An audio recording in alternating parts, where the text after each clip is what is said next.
श्री विजयपाल सिंह तोमर। आपकी अनुमति से मैं आज की कार्यसूची में अपने नाम के सामने अंकित श्रम और रोजगार मंत्रालय से संबंधित कर्मचारी राज्य बीमा निगम ईएसआई योजना के तहत प्रयोजक और हितलाभ ईएसआई अस्पतालों का कार्यकरण और कानूनी निधि प्रबंधन विषय के संबंध में विभाग संबंधी श्रम वस्त्र और कौशल विकास संबंधी संसदीय स्थायी समिति 2022-23 के 91वें प्रतिवेदन की एक प्रति अंग्रेजी तथा हिंदी में सभा पटल पर रखता हूं। Reports of the Committee on Public Accounts, Shri Shakti Singh Gohil. With your kind permission, I rise to lay the Hindi and English version of the report number 74th and 75th of Public Accounts Committee 2023-2024. As listed against my name in today's list business at serial number 3B, 1. 74th report on groundwater management and regulation. 2. 75th report on issues related to cultural institutions. Thank you, sir. Statement by Minister, correcting answer to question, Dr. Subhas Sarkar.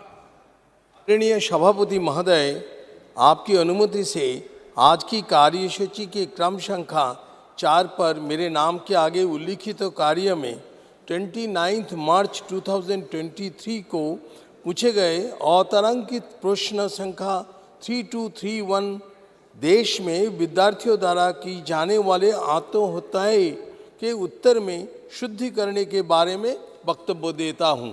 नमस्कार। Honorable members,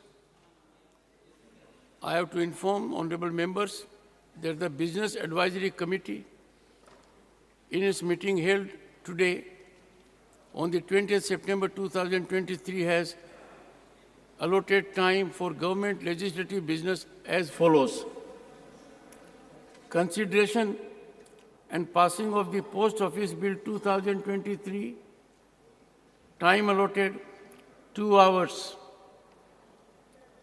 Consideration and passing of the Constitution 128th Amendment Bill 2023, after it is considered and passed by Lok Sabha, time allotted 7.5 hours.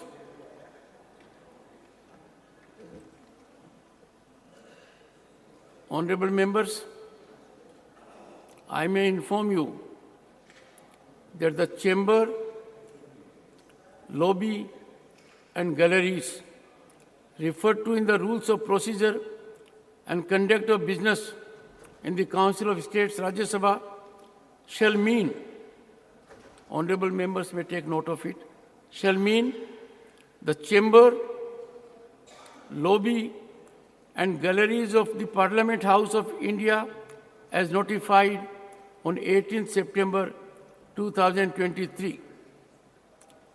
Honorable members may further note the lobby has extended or elongated areas that are to be used as sitting lounges by the honorable members. Accordingly, the said areas shall also be included in the definition of lobby for the purpose of the rules.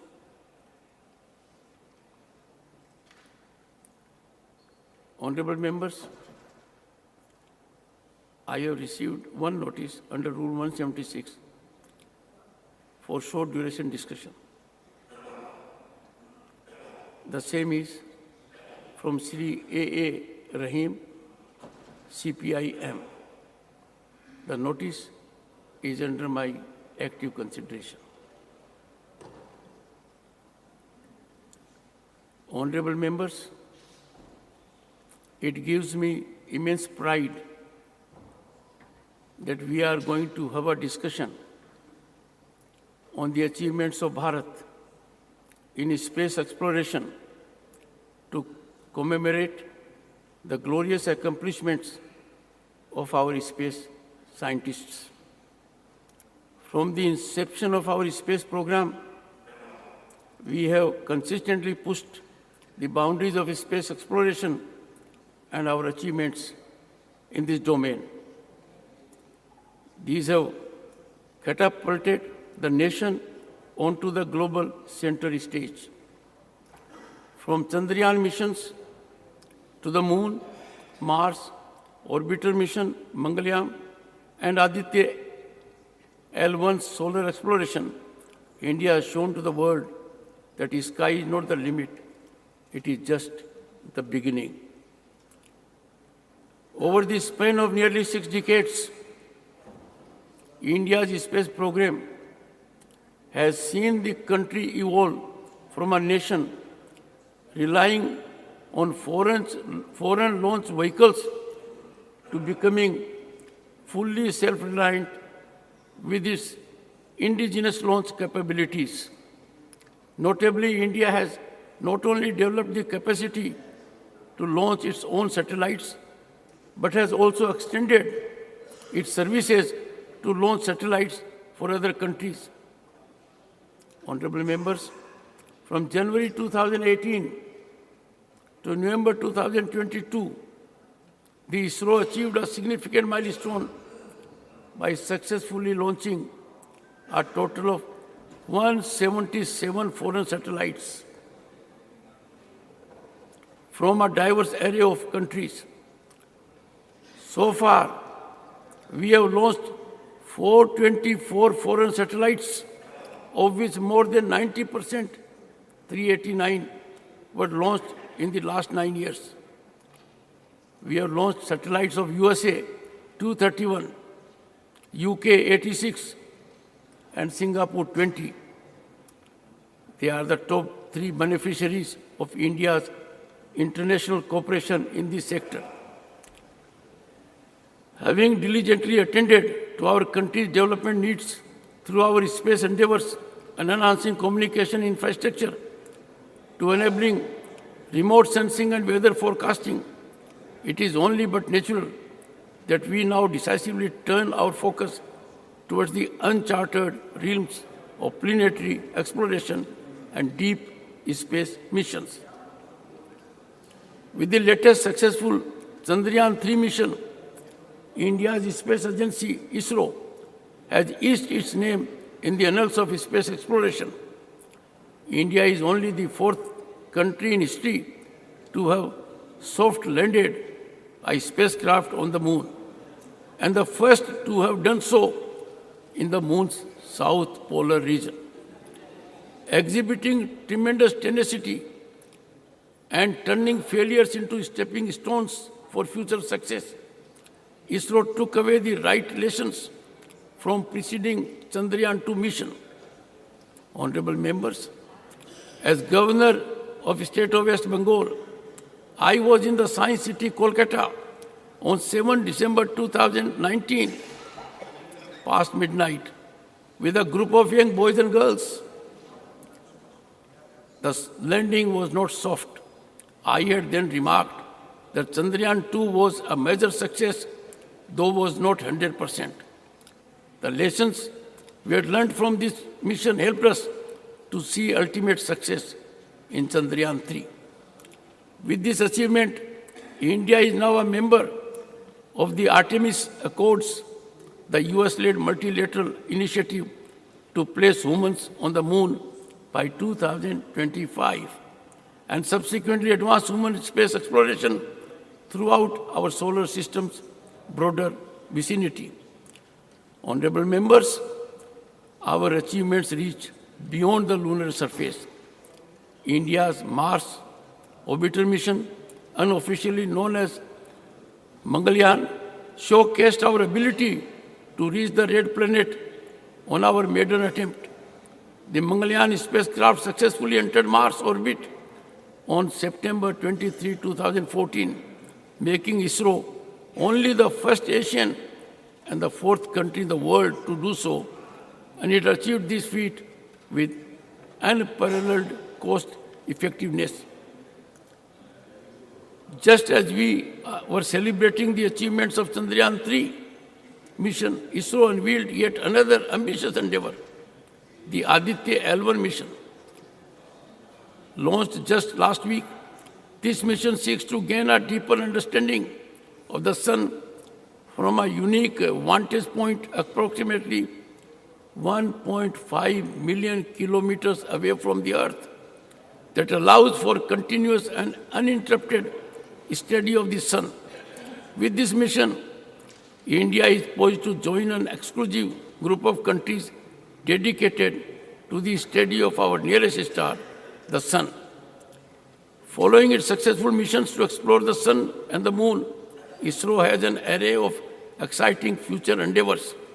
I am delighted to know that it is now setting its sights on the second most scorching planet in our solar system, Venus.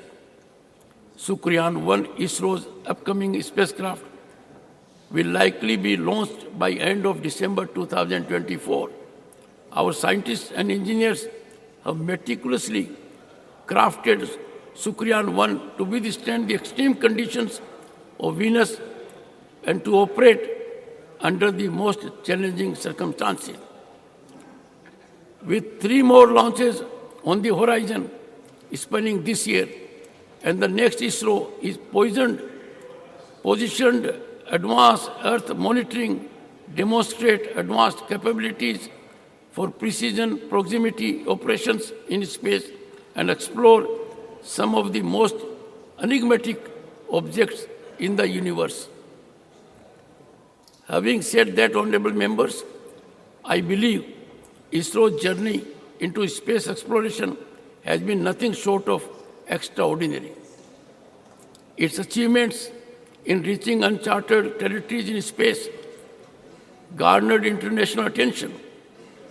What truly sets ISRO apart, however, is its ability to achieve these remarkable feats at a fraction of the cost when compared to some of the world's other major space agencies, such as NASA and the European Space Agency, ESA.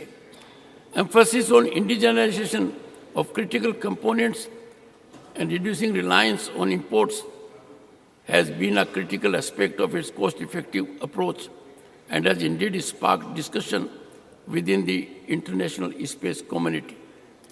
Taking a giant leap forward, a brighter, more innovative and economically robust future in space exploration, the Indian space policy of 2023 welcomes private enterprises into the realm of space exploration.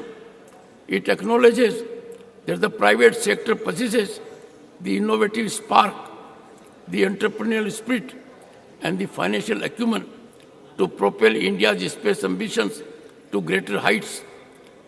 The implications, honorable members, of this decision are profound. India's journey in space exploration is indeed a matter of national pride.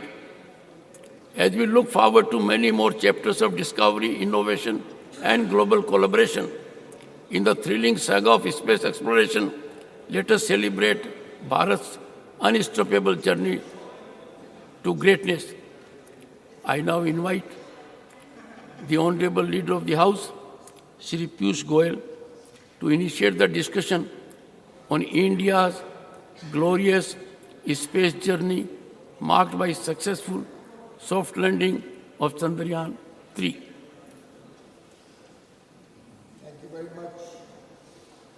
Thank you very much, Honorable Chairman, sir. It's indeed a matter of great pride for the entire nation and for all of us in this august house that you have permitted this subject to be taken up as the very first subject in the new precincts, and truly something which makes every single Indian, 140 crore Indians, proud of their scientists, proud of their Indian industry who has contributed in big measure to various components that have come into the entire mission. And today, as I stand before you, I think this is one moment in history that will be etched for generations to come as the turning point in which India truly entered the space age as one of the top 4 countries in the world. And then, as you very rightly pointed out, Chairman Sir, the fact that we were the first country in the world to land on the south pole of the moon is by itself giving us a completely new and elevated pleasure. Honorable Chairman Sir, ISRO, the Indian Space Research Organization, has truly, by scripting this glorious chapter to India's space journey and proving that even the sky is not the limit for India, really made the entire nation very, very proud and scripted this new space journey. Honorable Chairman, Sir, the successful landing of Chandrayaan-3 is a trailblazing event which happened over years of consistent focus on the subject, a lot of research, a lot of effort, a lot of successes, a lot of failures. And this has been one area in which India has progressed from step to step. Every time, even we have taken adversity that the mission faced, in its stride, learned from our failures, made failure the stepping stone to success, and finally, the historic achievement of the landing is a matter of great pride for every Indian.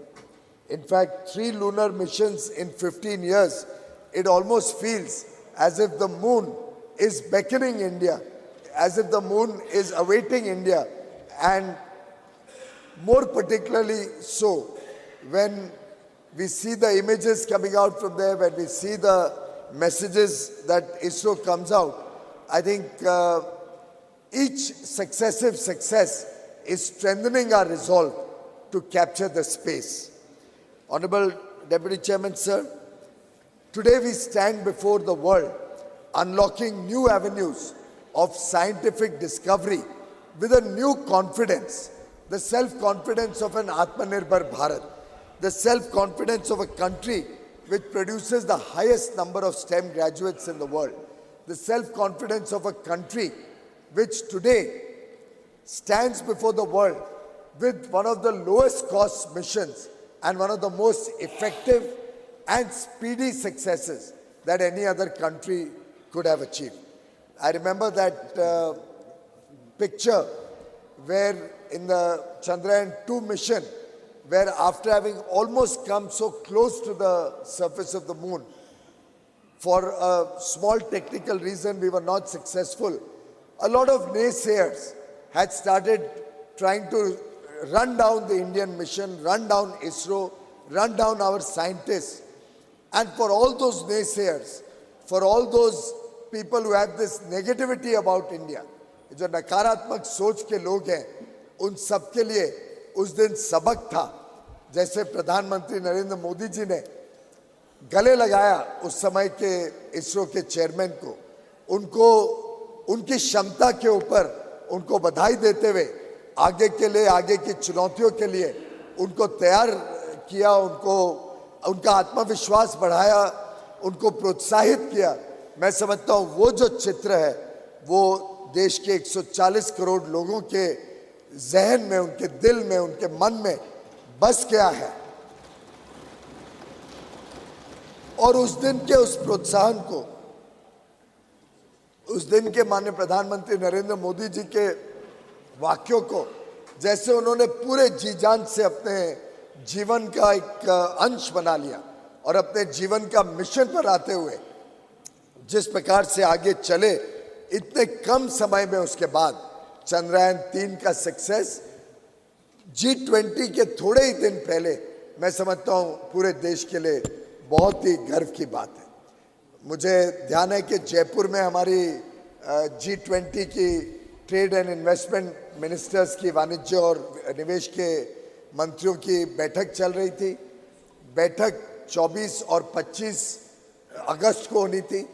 उसी की पूर्व संध्या पे 23 अगस्त को ये हमने सभी ने मिलके एक साथ जब मून लैंडिंग देखी चंद्रयान-3 की, जो गौरव हम सबको महसूस हुआ, जिस प्रकार से पूरा देश गौरवान्वित हो रहा था उस दिन, मैं समझता हूँ वो इतना इन्फेक्चुअस था, उसका प्रभाव विदेश से आए हुए मंत्रियों के ऊपर भी इतना गहरा था कि लगभग विश्व के सभी बड़ी ताकतों के नेता, सभी बड़े देशों के वाणिज्य और उद्योग से संबंधित, निवेश से संबंधित मंत्रियों ने अपने अपने भाषण में, हमारी मीटिंग में, हर एक ने एक स्वर में भारत की तारीफ की, भारत की उपलब्धता को बहुत ही विशेष बताया, बहुत ही साइंटिफिक कम्युनिटी के लिए, हमारी साइंटिफिक अचीवमेंट के लिए भारत की सराहना की और माननीय प्रधानमंत्री नरेंद्र मोदी जी को बधाई दी। उस मौके पे भी G20 की मीटिंग में दुनिया भर के नेताओं ने कि अब Bharat, India is truly arrived at the world stage, अब भारत विश्व पटल पे अपनी छाप छोड़ रहा है और ये मैसेज आज भारत से बढ़ के पूरे विश्व में गया कि भारत अब बड़ी बड़ी चुनौतियों को सफलतापूर्वक भी पूरा कायम कर सकता है, सफलता प्राप्त कर सकता है। और मैं समझता हूँ कि पहले हम सुनते थे यूएस, यूएसएसआर, चाइना, ऐसे देशों ने हजारों लाख करोड़ रुपए खर्च के ये एक एक मिशंस किए थे। भारत एक ऐसा देश है जिसने बहुत कम खर्चे पर, बहुत कम लागत पर और अधिकांश जो उसमें पुर्जे लगे वो भारत में बनने के कारण, मेक इन इंडिया के जो जोर लगाया गया उसके कारण आज भारत को एक अलग ही श्रेणी में लेके जाता है। अब कई देश, और उस मीटिंग के दौरान भी कई देश के मंत्रियों ने मुझसे साझा बातचीत की कि अब वो भी चाहते हैं कि स्पेस मिशन में हमारे साथ जुड़ें, वो भी चाहते हैं कि उनके भी जो फ्यूचर स्पेस प्लान्स हैं उसमें भारत के साथ साझा भागीदारी करना चाहते हैं, पार्टनरशिप करना चाहते हैं, सीखना चाहते हैं और जॉइंट एंडेवर्स आगे चल के बढ़ाना चाहते हैं स्पेस की तरफ।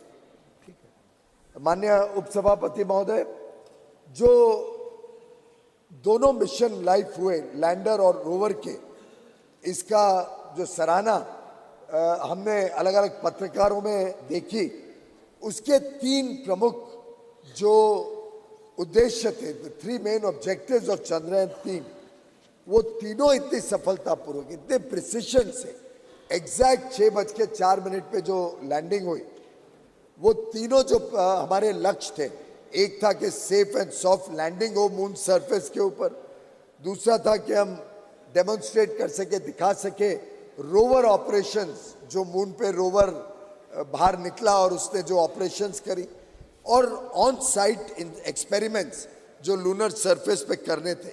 ये तीनों पे 100% सफलता प्राप्त करना ये हम सबका सौभाग्य है और मैं अपने पूरे सदन के मेंबर्स की तरफ से आपके माध्यम से प्रधानमंत्री नरेंद्र मोदी जी को, जो टीम स्पेस और साइंस एंड टेक्नोलॉजी की केंद्र में और राज्यों में इस विषय के ऊपर चिंता करती है, और जो पूरा इसरो की टीम है जिसने इस पे दिन रात मेहनत करके, विशेषकर जो हमारी महिला साइंटिस्ट हैं उनको मैं विशेष करके धन्यवाद भी देता हूं, उनको बधाई भी देता हूं।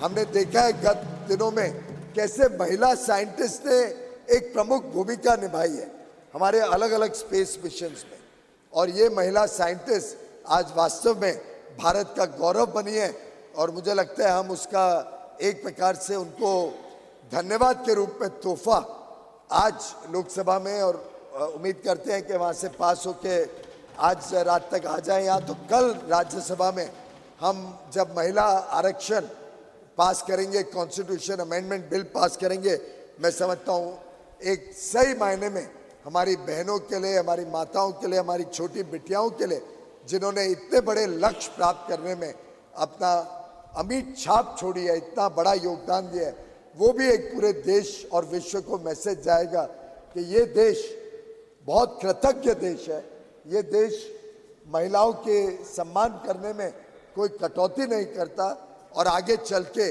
महिलाओं को और बड़े रूप में इस देश के विकास की प्रवाह में जोड़ने के लिए अहम कदम उठा रहे हैं। माननीय उपसभापति महोदय, ये जो विक्रम लैंडर था, जो प्रज्ञान रोवर था और जो प्रोपल्शन मॉड्यूल था, ये भारत में बना। मुझे याद है 2014 में जब मेक इन इंडिया का माननीय प्रधानमंत्री जी ने आह्वान किया था, तब कई सारी टिप्पणियां आती थी कि ये मेक इन इंडिया सफल नहीं हो रहा है, मेक इन इंडिया में क्या हो रहा है, क्या नई चीज करी। पीछे भी हाल में भी कुछ दिनों पहले एक नेता का बयान मैं पढ़ रहा था, जो एक प्रकार से बड़े ओछे शब्दों में बहुत छोटे स्तर पर मेक इन इंडिया के मजाक उड़ाने की कोशिश हो रही थी। मैं समझता हूं हमारे इस मिशन ने, चंद्रयान 3 ने और इसरो की कामयाबी ने एक पूरी तरीके से सिद्ध कर दिया कि भारत में बना हुआ सामान, भारत में बने हुए पुर्जे, भारत में बने हुए अलग अलग जो इस पूरे मिशन में कंपोनेंट्स लगे, इक्विपमेंट लगा, इसने इस देश को नई ऊंचाइयों तक पहुंचाया। और आज पूरा विश्व भारत की तरफ देखता है, जब वो देखते हैं कि हमें मैन्युफैक्चरिंग कैपेबिलिटीज चाहिए, हमें टैलेंट चाहिए, हमें स्किल्स चाहिए, तो उनको एक देश जो नजर आता है, विश्वसनीय देश, एक विश्वसनीय साझेदारी में भाग लेने वाला पार्टनर, तो वो भारत है। और भारत के ऊपर आज विश्व की भी निगाहें टिकी हुई है, विश्व का विश्वास बना हुआ है। माननीय उपसभापति महोदय, अगर हम डिजाइन कैपेबिलिटीज देखें तो जो डिजाइन कैपेबिलिटीज डेवलप हुई हैं चंद्रयान 3 के दौरान, उससे हमें आगे चल के बहुत लाभ होगा। और हमने अलग अलग तरीके से देखा है कि स्पेस टेक्नोलॉजी का लाभ भारत की विकास यात्रा में सिर्फ स्पेस नहीं, लेकिन हमारी लोकल डेवलपमेंट में भी बहुत बड़ी तरीके से लाभ देता है।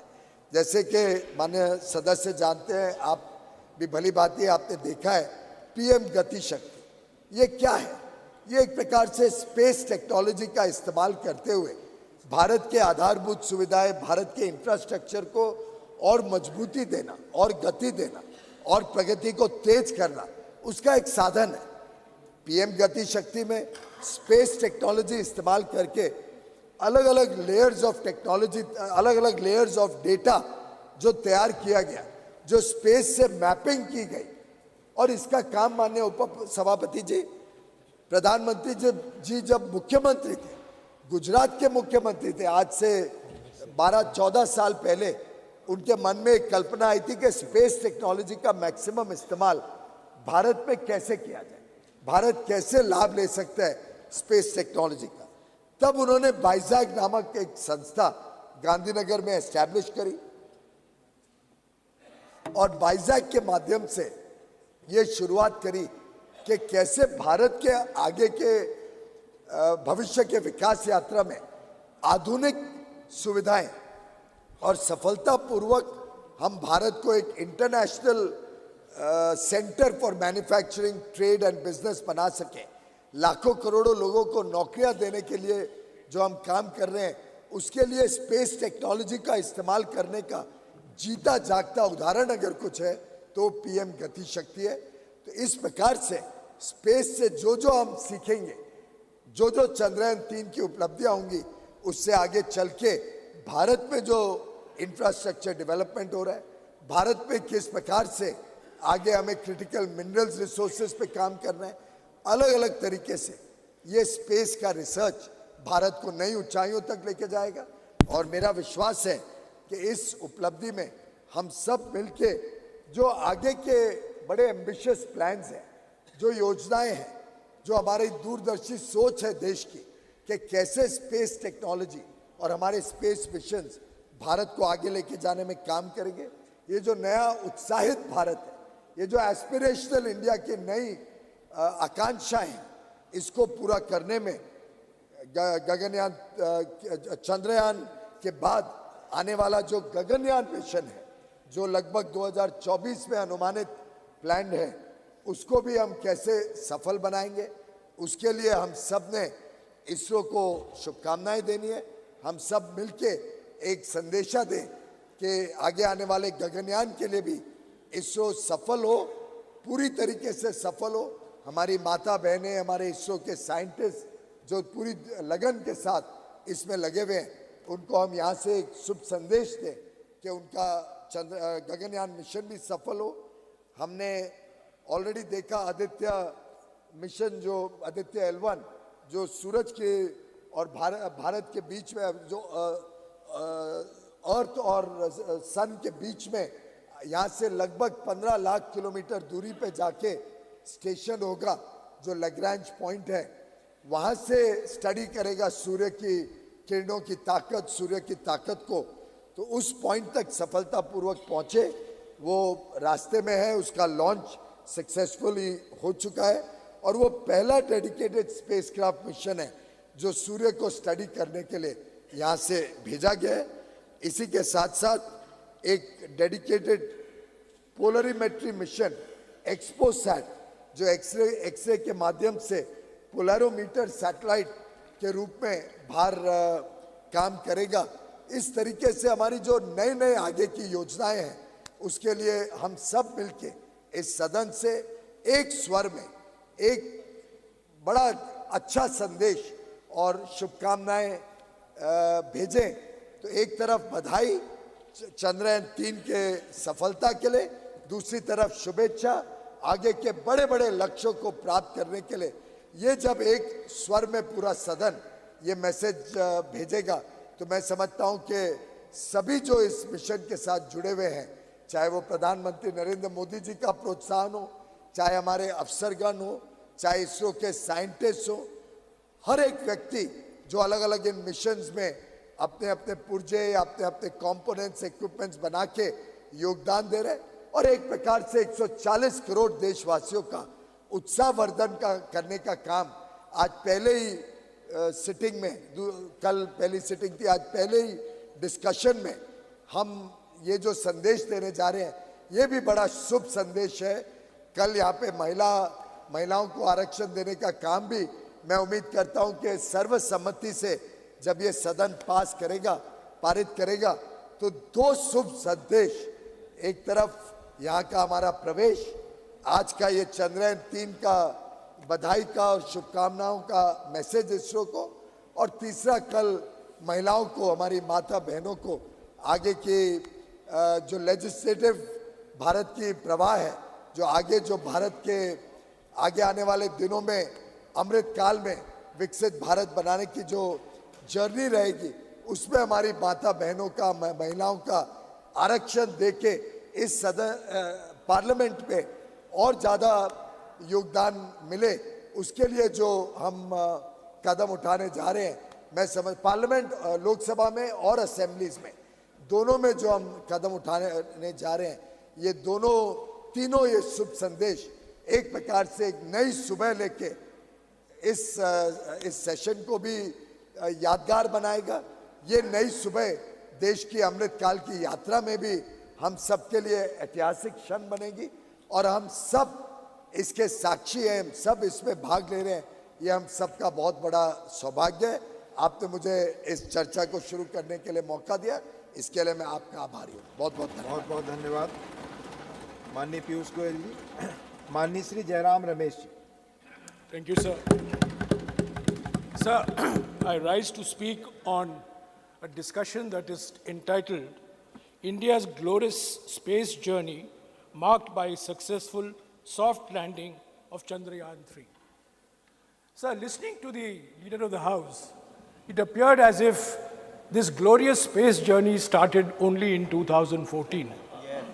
And that the Sutradhar of this space journey is the Prime Minister. I want to take this occasion, sir, to revisit this glorious space journey, not to make political debating points, but to pay tribute to a remarkable generation of Indian scientists and technologists who could have worked anywhere in the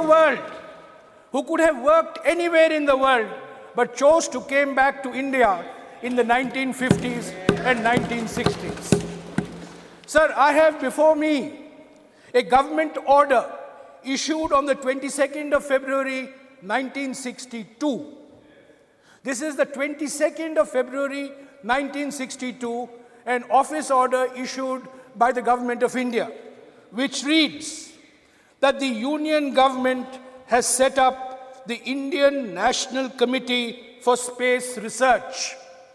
The committee set up on the recommendations of the Scientific Advisory Committee to the Cabinet will advise the government on the promotion of research in and exploration of space and its utilization of peaceful purposes. India's glorious space journey began on the 22nd of February 1962, which was marked by the establishment of the Indian National Committee on Space Research. There were two people who were responsible for getting this INCOSPAR set up. Both were the great scientists of India. One was Homi Bhabha, who was then the chairman of the Scientific Advisory to the Committee to the Cabinet, and the second was Vikram Sarabhai, a great name, a man who had a vision for Indian space, and I expected the Honorable Leader of the House at least to make a passing mention of Vikram Sarabhai. Sir, I'm not yielding. I'm not yielding. I'm not yielding. Please. Sir, it was 2 weeks. It was 2 weeks before INCOSPAR was set up that the Prime Minister of India, the then Prime Minister of India, Jawaharlal Nehru, went to Ahmedabad to visit the physical research laboratory that was created by Vikram Sarabhai way back in 1947. Sir, this is a photograph I have of Pandit Nehru with Vikram Sarabhai and E.V. Chitnis in the old Parliament House. You could have seen this photograph, but in this new Parliament House, we need a telescope to see each other. I don't have a telescope, sir, but you can take me for my word. This is a photograph of the Prime Minister of India with Vikram Sarabhai and Professor E.V. Chitnis, who is 97 years old and is still alive. He is one of the key figures in this space journey.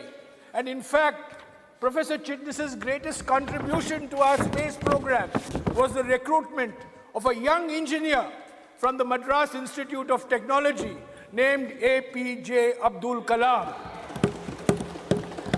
Sir, after the establishment of INCOSPAR on the 22nd of February 1962, the second milestone in this glorious space journey was on the 21st of November 1963, when India launched its sounder rocket from Thumba, near Trivandrum. This was called TERLS, the Thumba Equatorial Research Launching Station. This was the first sounding rocket launched way back on the 21st of November 1963. And this was made possible because of Vikram Sarabhai, because of H.G.K. Murthy, because of Abdul Kalam, because of E.V. Chitnis, and a large number of scientists and technologists. So ISRO was created on the 15th of August 1969. This was when Vikram Sarabhai created the Indian Space Research Organization to give a developmental boost to the Indian space program. So the Indian space program is the only program in the world that has not come out of the military sector. It has been a civilian program all through. The Indian space program is the only program to have a developmental thrust. The use of space for remote sensing, the use of space for rural development, the use of space for communication, for weather forecasting. This is being the hallmark of India's space program going back to the creation of ISRO on the 15th of August 1969. So, on the 25th of December 1971, unfortunately Vikram Sarabhai passed away very suddenly at the young age of 52. He died of a heart attack in Kovalam Beach near Trivandrum. The Indian space program was then faced with a huge crisis. It had lost its Karta Data. It had lost its Nirmata. It had lost its visionary, Vikram Sarabhai, who had lived and dreamt of India as a space power. It was then that the then Prime Minister of India, Indira Gandhi, took what I consider to be the most important step that has made India the space power that we are all proud of today. So she wrote a letter to an Indian scientist who was then taking a sabbatical at the famous California Institute of Technology in Pasadena in California. The name of this scientist is Satish Dhawan, and it is in his honor that our launch center in Sriharikota is called the Satish Dhawan Launch Center. Sir, Indira Gandhi wrote a letter on the 7th of January 1972, and I wish to quote a few lines from this letter. This is the Prime Minister of India writing, "Dear Dr. Dhawan, Vikram's sudden and tragic death has deprived our entire space research program of leadership. You are aware of the heavy investment we have made in it. The 10-year profile of the development of space shows the extent of our commitment. We cannot afford to allow the entire organization to crumble. I should like you to accept the stewardship of our space program, which I am proposing to separate from the Atomic Energy Commission. Till 1972, space and atomic energy were together. But it is in 1972 that space gets separated from the Atomic Energy Commission. It will be for you to structure this new organization. Please let me know urgently when I may expect you to return and what arrangements you would like us to make for the interim period. I hope you will respond to an emergency situation in a sensitive area of national importance." This is a letter written by the Prime Minister of India to a scientist taking a sabbatical in California, who was then the director of the Indian Institute of Science, Satish Dhawan. Sir, Satish Dhawan immediately accepted the offer of the Prime Minister. He put some conditions that he would like ISRO to be headquartered in Bangalore. He would not like to be posted in New Delhi, that he would like to continue as the director of the Indian Institute of Science, and he would like full freedom to run ISRO the way it should be run. The Prime Minister of India accepted and acceded to all these conditions. So when he came back to India, when he took over as chairman of ISRO, her secretary, Mr. P.N. Haksar, sent Mrs. Gandhi a note. And I was fortunate enough to get a copy of this note in the archives. And Mr. Haksar wrote on the 25th of May 1972 to the Prime Minister, "Dr. Satish Dhawan is an extremely sensitive human being. Hitherto, he has led a relatively cloistered life, devoting himself to the pursuit of his own scientific specialty in the field of aerodynamics. I know he has many doubts and hesitations in accepting the responsibility of heading our space organization. And if he were to opt out of it, we literally have no one at present as the second best choice. It is therefore of vital importance that our Prime Minister should express in her own way her appreciation of the high sense of duty which has led Dr. Dhawan to respond to the PM's call to him.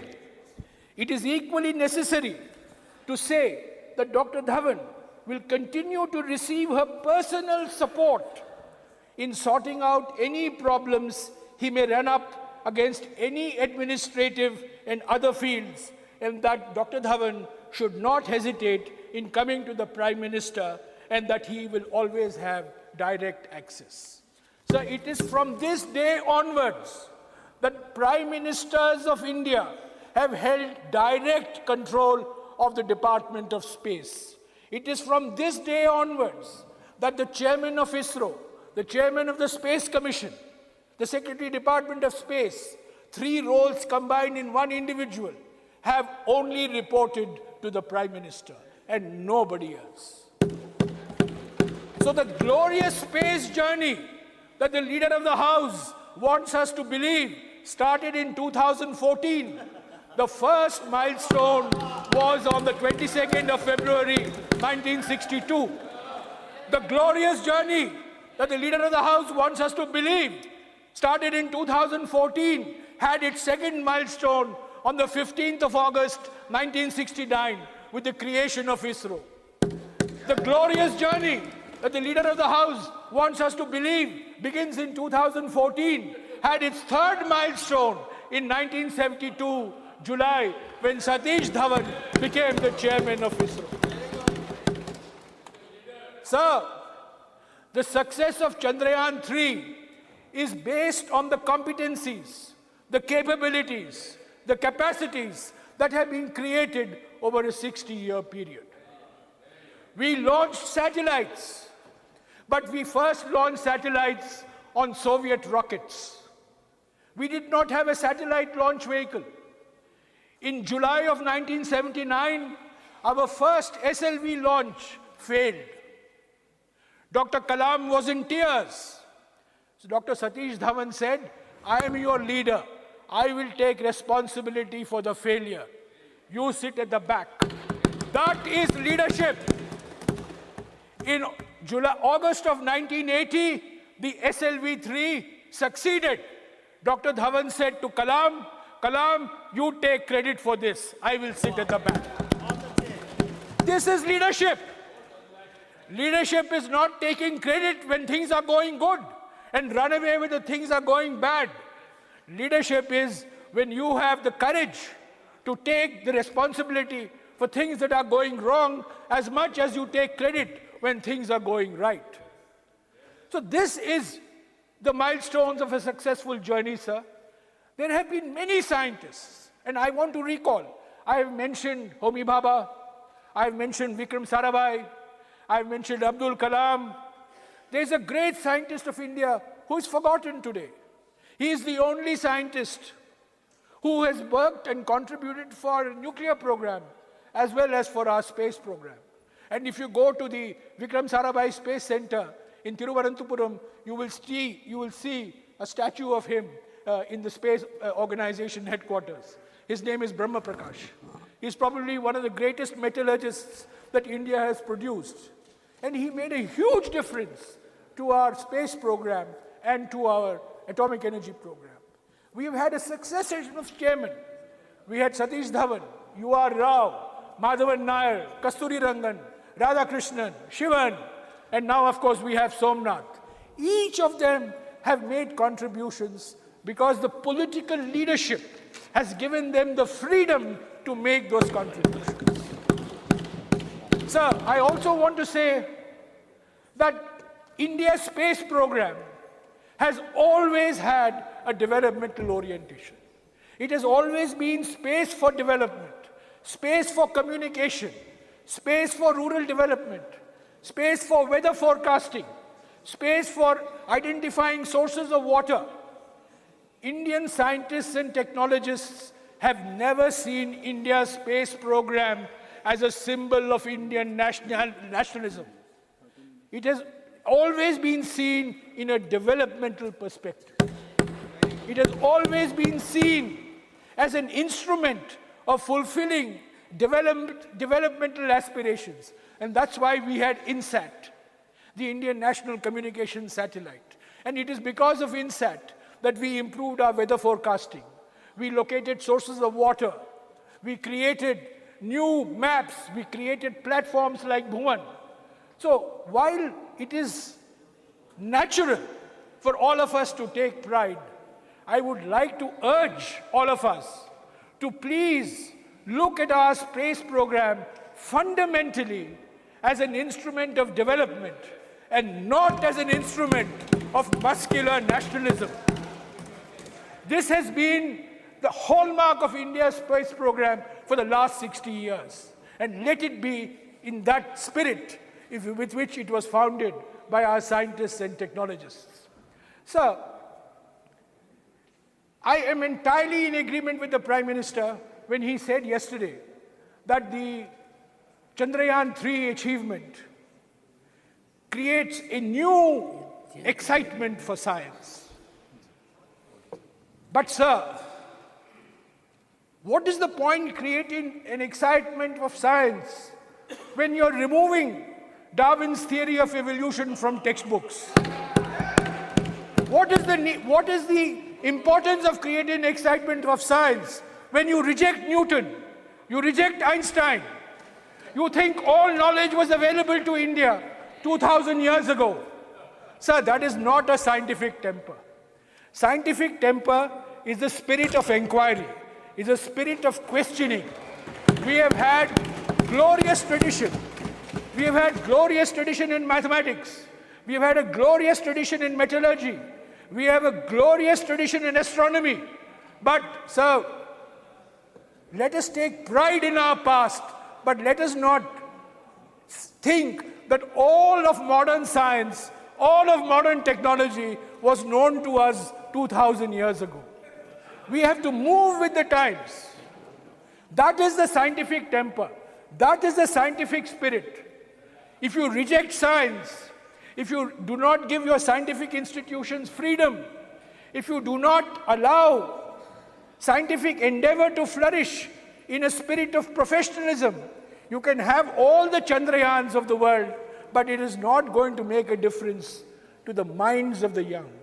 So we have to create a scientific spirit, the spirit of questioning, the spirit of inquiry, the spirit of doubt. That is the spirit of science, which I hope will be created by this excitement.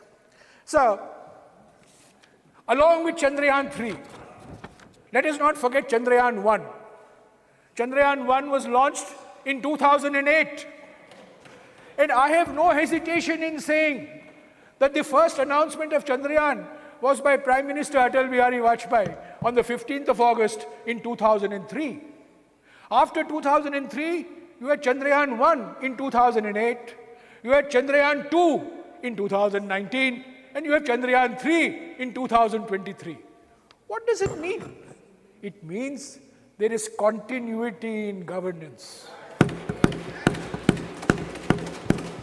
If a Prime Minister refuses to acknowledge continuity in governance, if a Prime Minister believes that the world has started only when I became Prime Minister, if a Prime Minister believes that Indian science has become great, that the Indian space program has become great only when I became Prime Minister, sir, I beg to differ. Let us take, along with Chandrayaan 1, Aditya L1, which was also a great success. We have not mentioned it in your resolution. But this Aditya L1, the solar laboratory, which was launched 1 week after Chandrayaan 3. So when did Aditya 1 start? Aditya 1 started in the year 2006. It took 17 years for Aditya L1.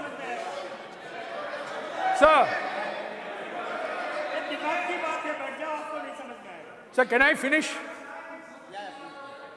Sir, it took 17 years for Aditya L1 to be conceived, to be planned, to be executed, and to be launched.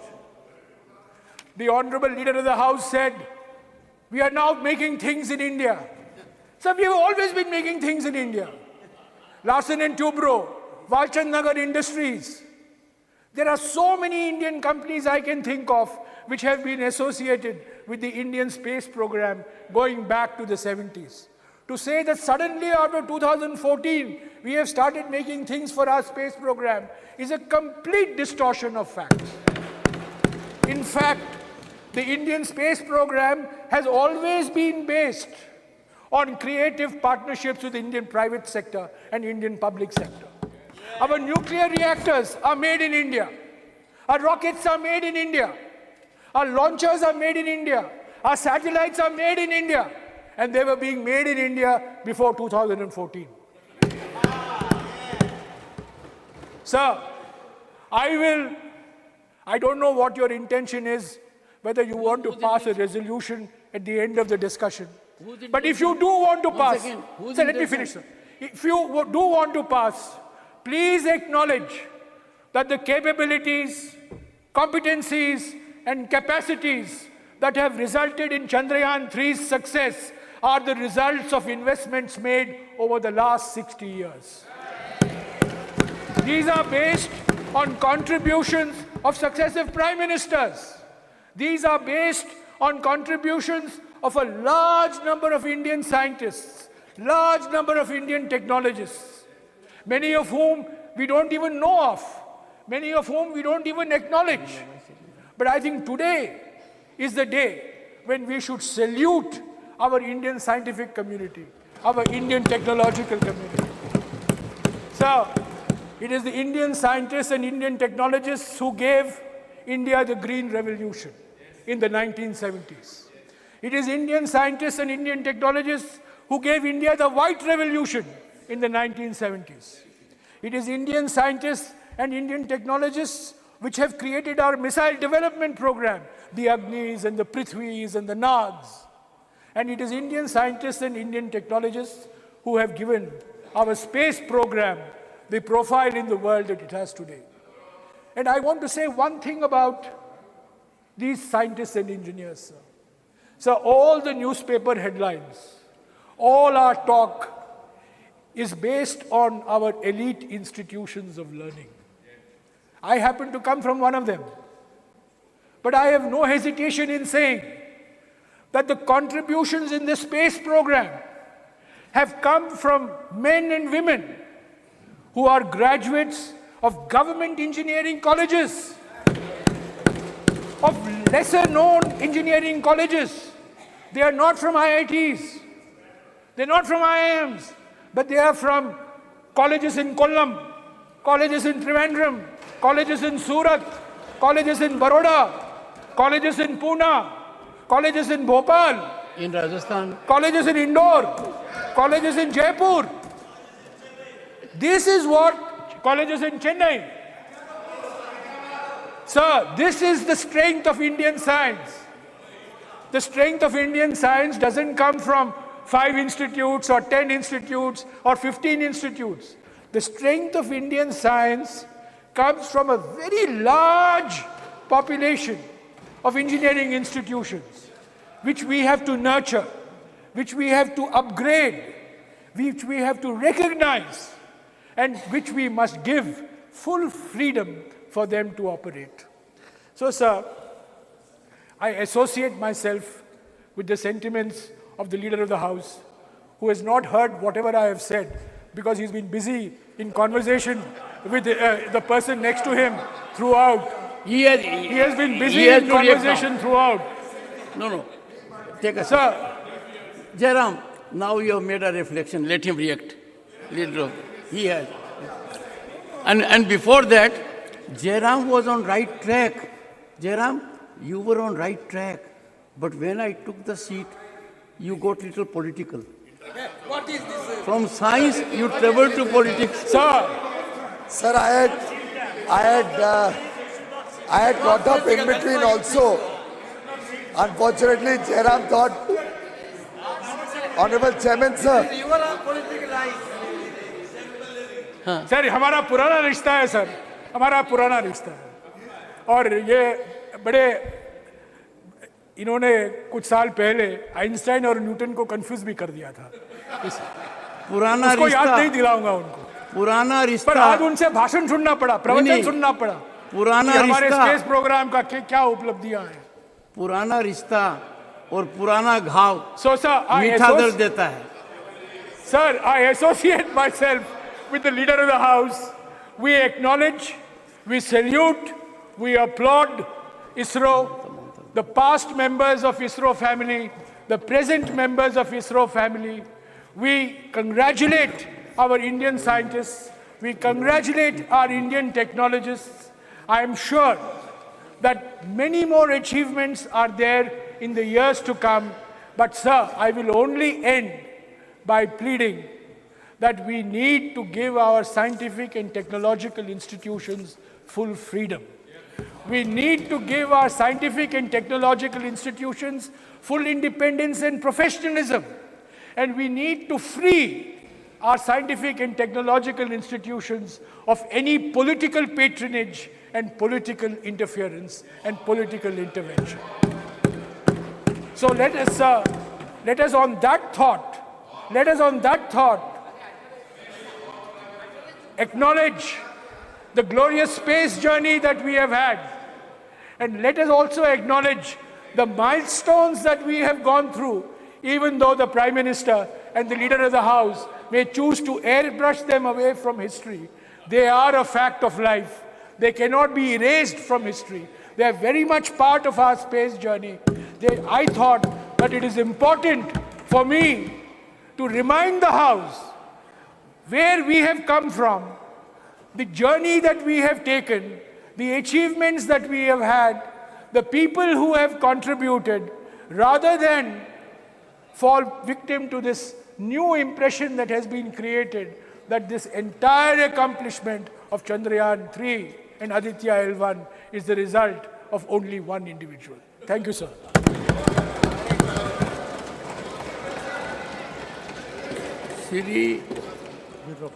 Sri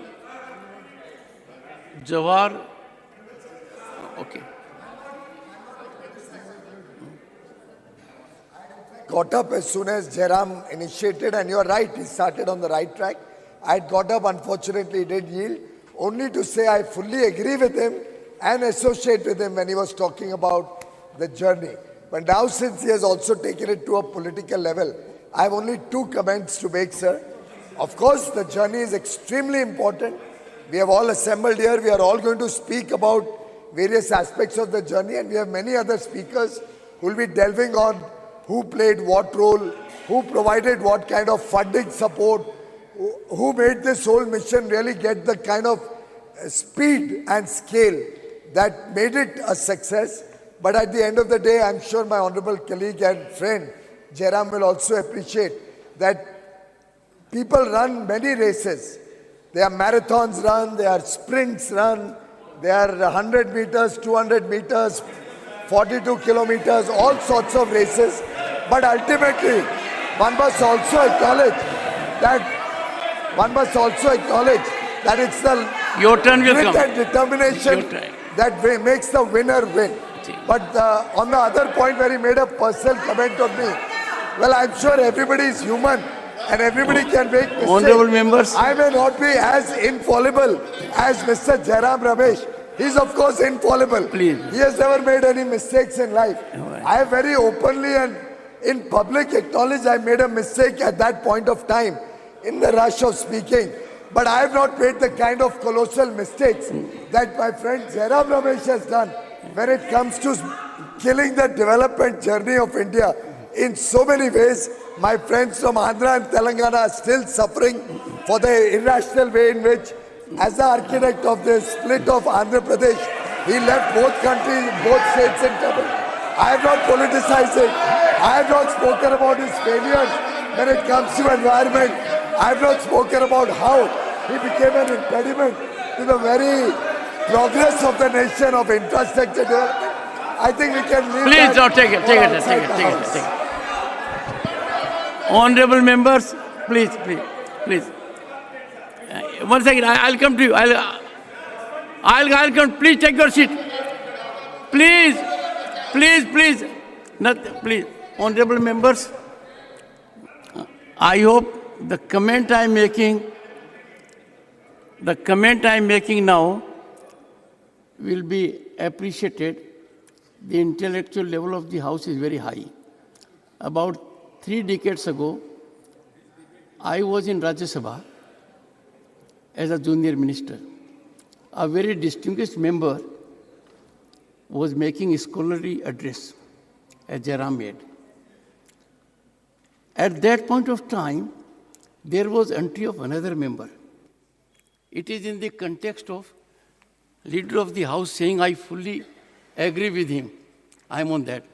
So when that member entered, the speaker got worried that member will unsettle him.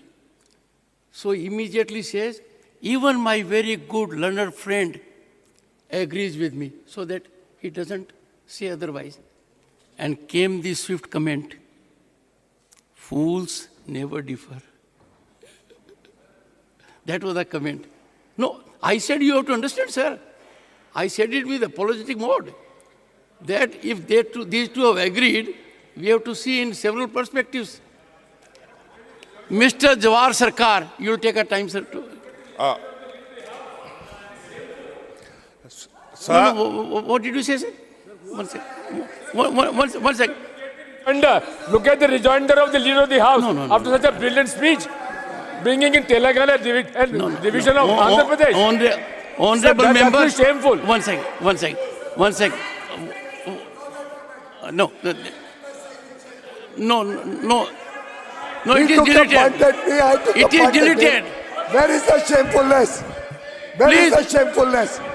I Use think it is between two deleted. friends, don't come in the way of that. The comment is not on record. And honorable members, after a long time, we had a good debate. After a long time, the people were informed. Maybe there is a political put which will be there both sides and all sides. But after a long time, we are on track. And therefore, we must appreciate it. My comment, light comment was in that direction only. Let us, please. No. I'll look into it. But all I'm saying is, after a long time, we have had some return to a situation where outside people will get some knowledge. They will get inspired. All sides. You want to say something, ma'am? Yes, ma'am. Well, one of the greatest artists, and I have admired her for a long time, several decades. If she associates with sentiment, it's a great positive gain for all of us. Mr. Jawar Sarkar, and he brings on the table huge bureaucratic experience. Mr. Jawar Sarkar. thank you, sir. As I can't see any clock, I hope my time starts now.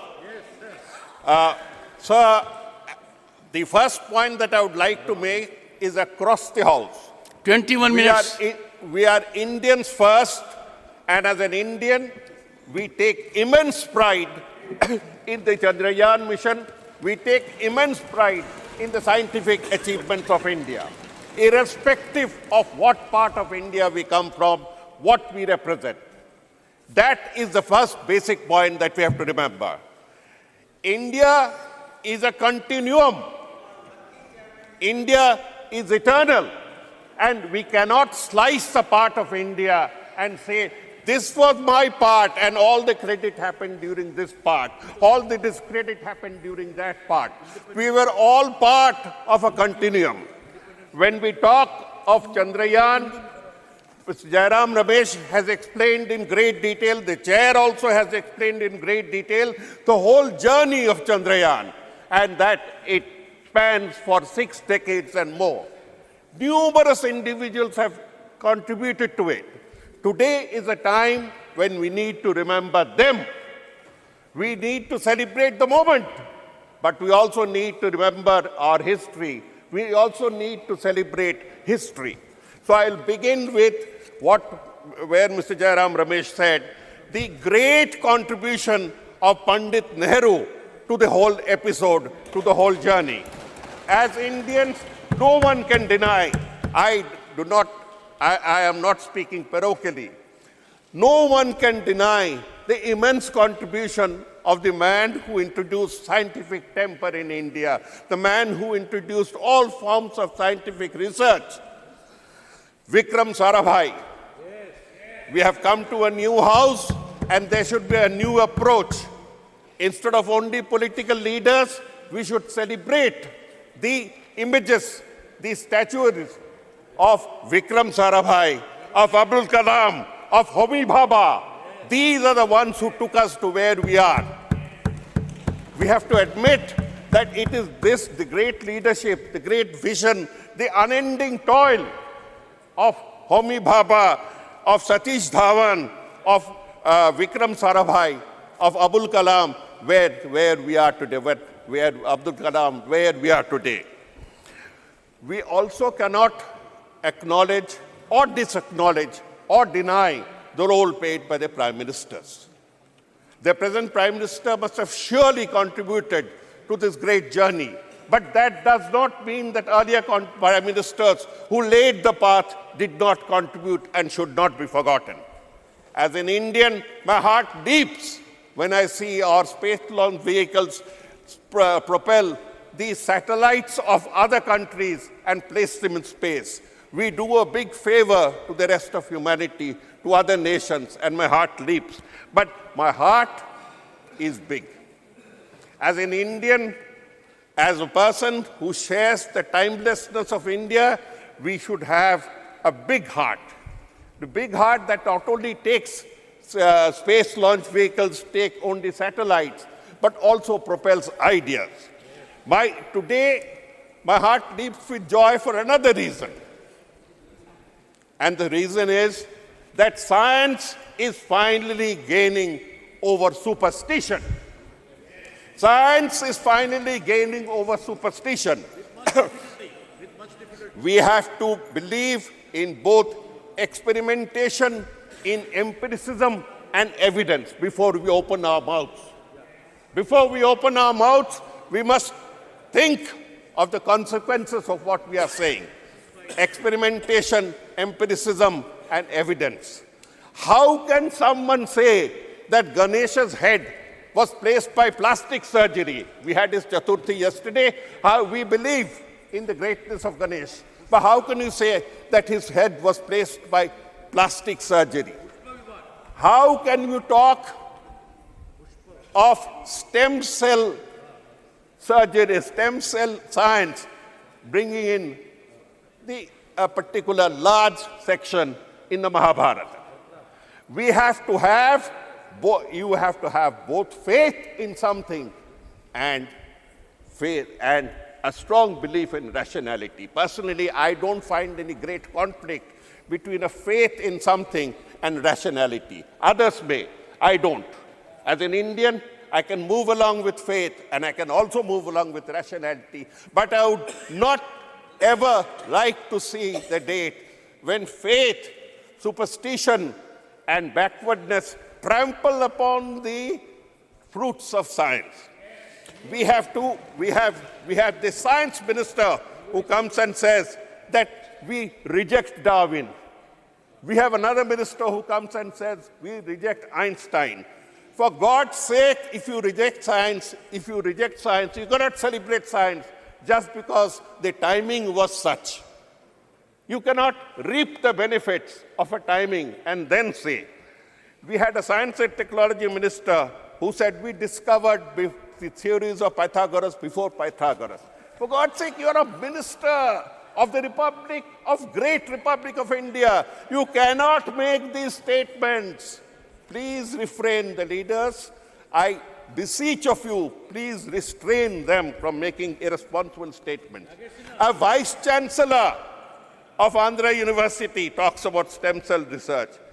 A chief minister talks of Mahabharata, talks of internet and space communication during the age of Mahabharata.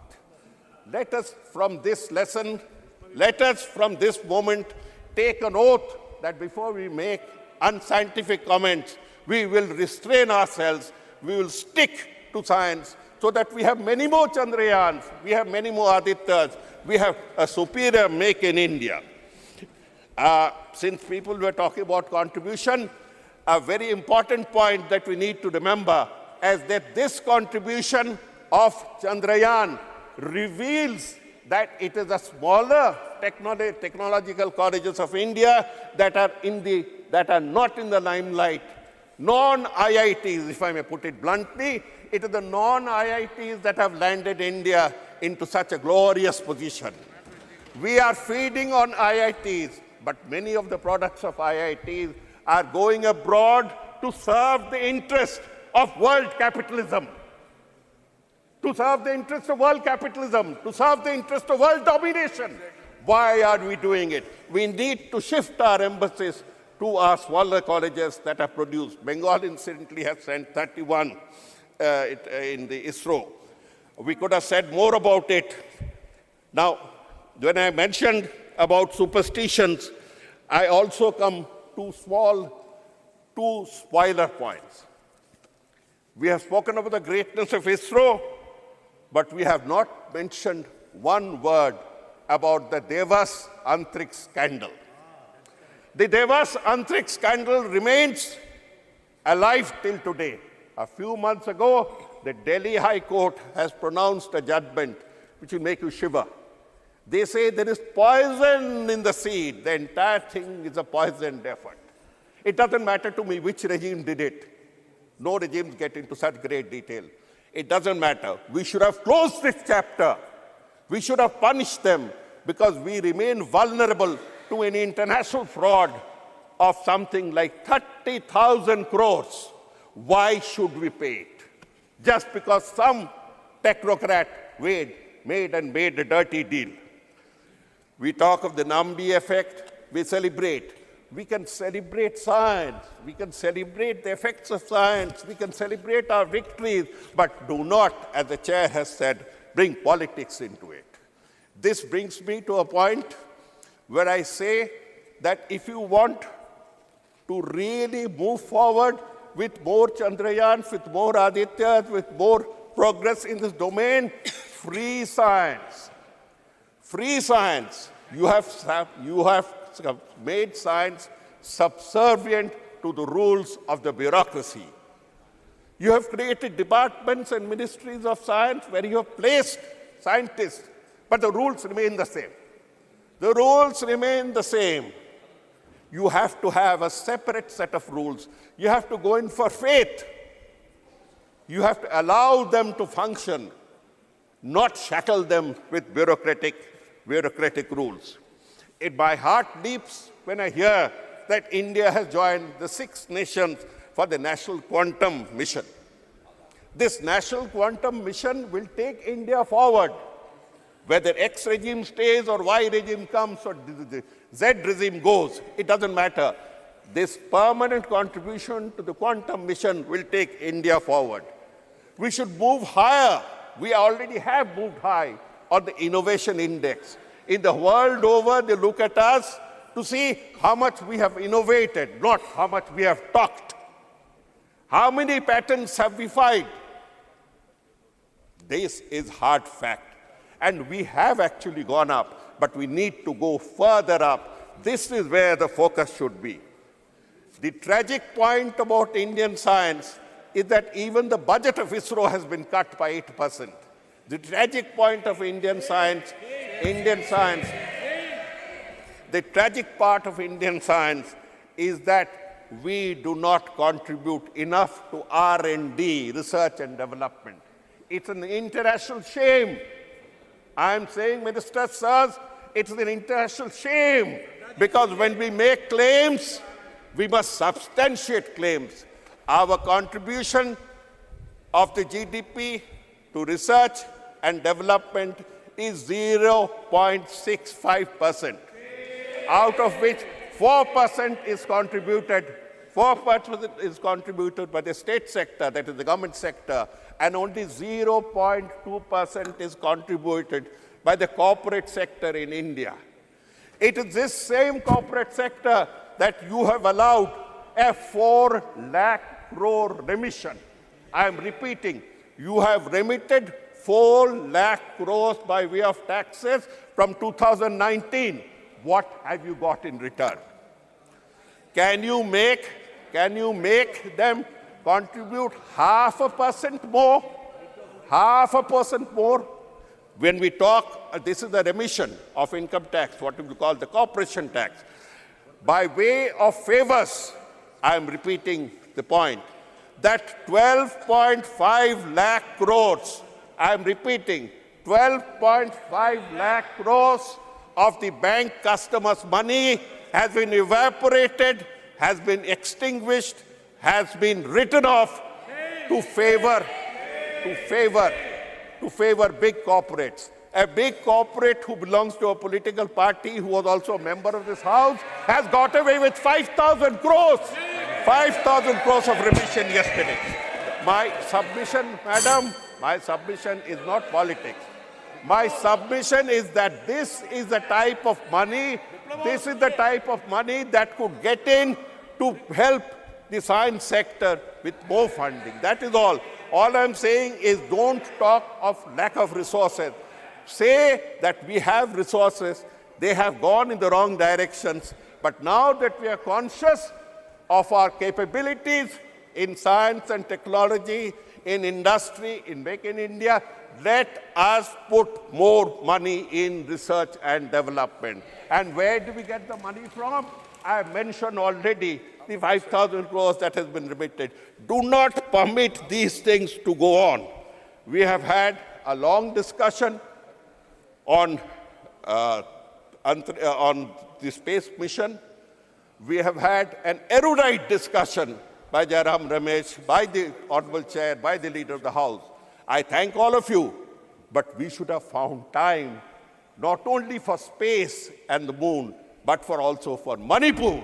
We have had no time at all to discuss Manipur. With these words, I thank you and I support the resolution in favor of congratulating Indian science as a whole for several generations. Thank you. Sri Trachui Subha.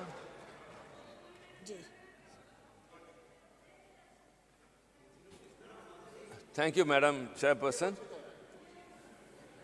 I am very proud to participate in this discussion of India's glorious space journey marked by successful soft landing of Chandrayaan-3 on the moon, as a citizen of India and not of Bharat. Really, it's a proud moment. The whole world is celebrating. Chandrayaan-3 has landed in the moon very softly, and the lander and rover are doing their works very softly. But we landed in this new parliament building and only turmoil and turbulence are seen for the past 2 days. That is moon and this is parliament. Very happy moment that India is the first country to have landed in the south pole of the moon, which is being celebrated across the world, though it stands for among the other countries who have reached the moon. After this successful mission, India's space industry, exploration industry is being talked much about in a big and proud way across the world. And the Indian spacecrafts are being considered and seen as milestones of this sector. All this credit goes to the team of the ISRO. The relentless pursuit, the dedication, and their passion has made this country globally very famous.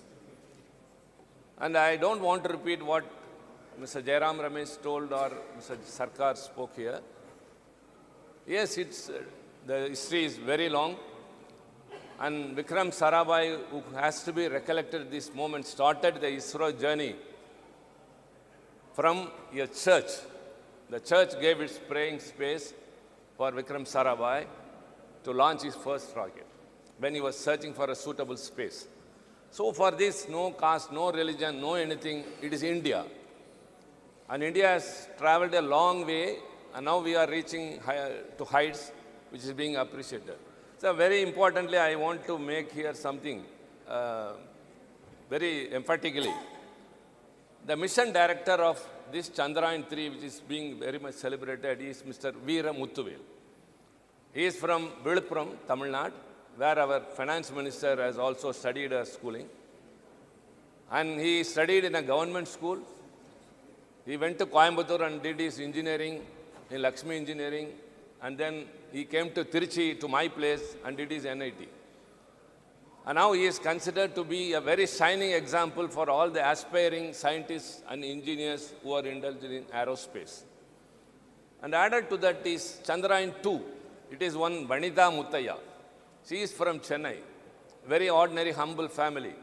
She also studied from a government school, studied in various engineering colleges in Tamil Nadu, and now she was the project director of Chandrayaan-2. And Chandrayaan-1, Mailsamy Anadurai, who is called as the Moon Man, he was the first one. 1969, Apollo landed in the moon with Armstrong, but they returned. But it was the mission of Mailsami Annadurai which came with the result that there is water is available in the moon, and that is being held across the world. He is responsible for 60 satellites which have been successfully launched by the ISRO. He is also from a very humble family. He studied in a government school and have achieved. And now the Aditya #1, Aditya 1, going to explore the sun. The mission director is one, Nisha Shaji Sultana, from Sengote of Tamil Nadu, southern end of Tamil Nadu. She also is from a very humble family, and she studied in a government school and did her engineering. So what has been established by all these things means, to achieve something, a person need not study in a government school, a person need not go abroad to get their education. And all these students and all these engineers who have succeeded are from Tamil medium school. And their second language is only English. So to reach the space, Veera Muthuvel, the successful mission director of Viluppuram, started from Viluppuram and landed in the moon without Hindi and Sanskrit. So we are very proud to say, these scientists have not only taken the position of India globally, that India's ISRO space exploration is par excellence than the developed countries. So also they have established even persons from ordinary family who are expertised in their own mother tongue and having English as their link language can successfully achieve many things.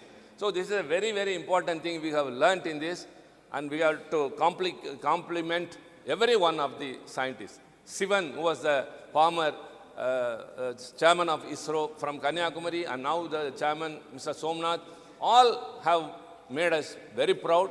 And this parliament, cutting across the political parties, as I said, as citizens of India and responsible members of parliament, and I from DMK party, Veera Muthuvel was immediately called and being appreciated by our Chief Minister, M.K. Stalin, after the mission was successful. So we, as members of parliament, with all responsibility and with proudness, let us compliment and congratulate the team of ISRO for having taken India globally to a very, very remarkable place. Thank you very much.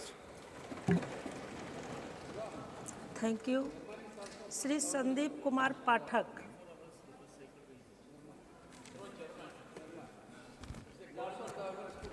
बहुत बहुत धन्यवाद chairman sir. आज मैं पूरे देश को बधाई देना चाहता हूं इस बहुत ही महत्वपूर्ण सफलता के लिए, और सबसे ज़्यादा उन वैज्ञानिकों को और उन लीडर्स को जिन्होंने इस पे कंट्रीब्यूट किया है।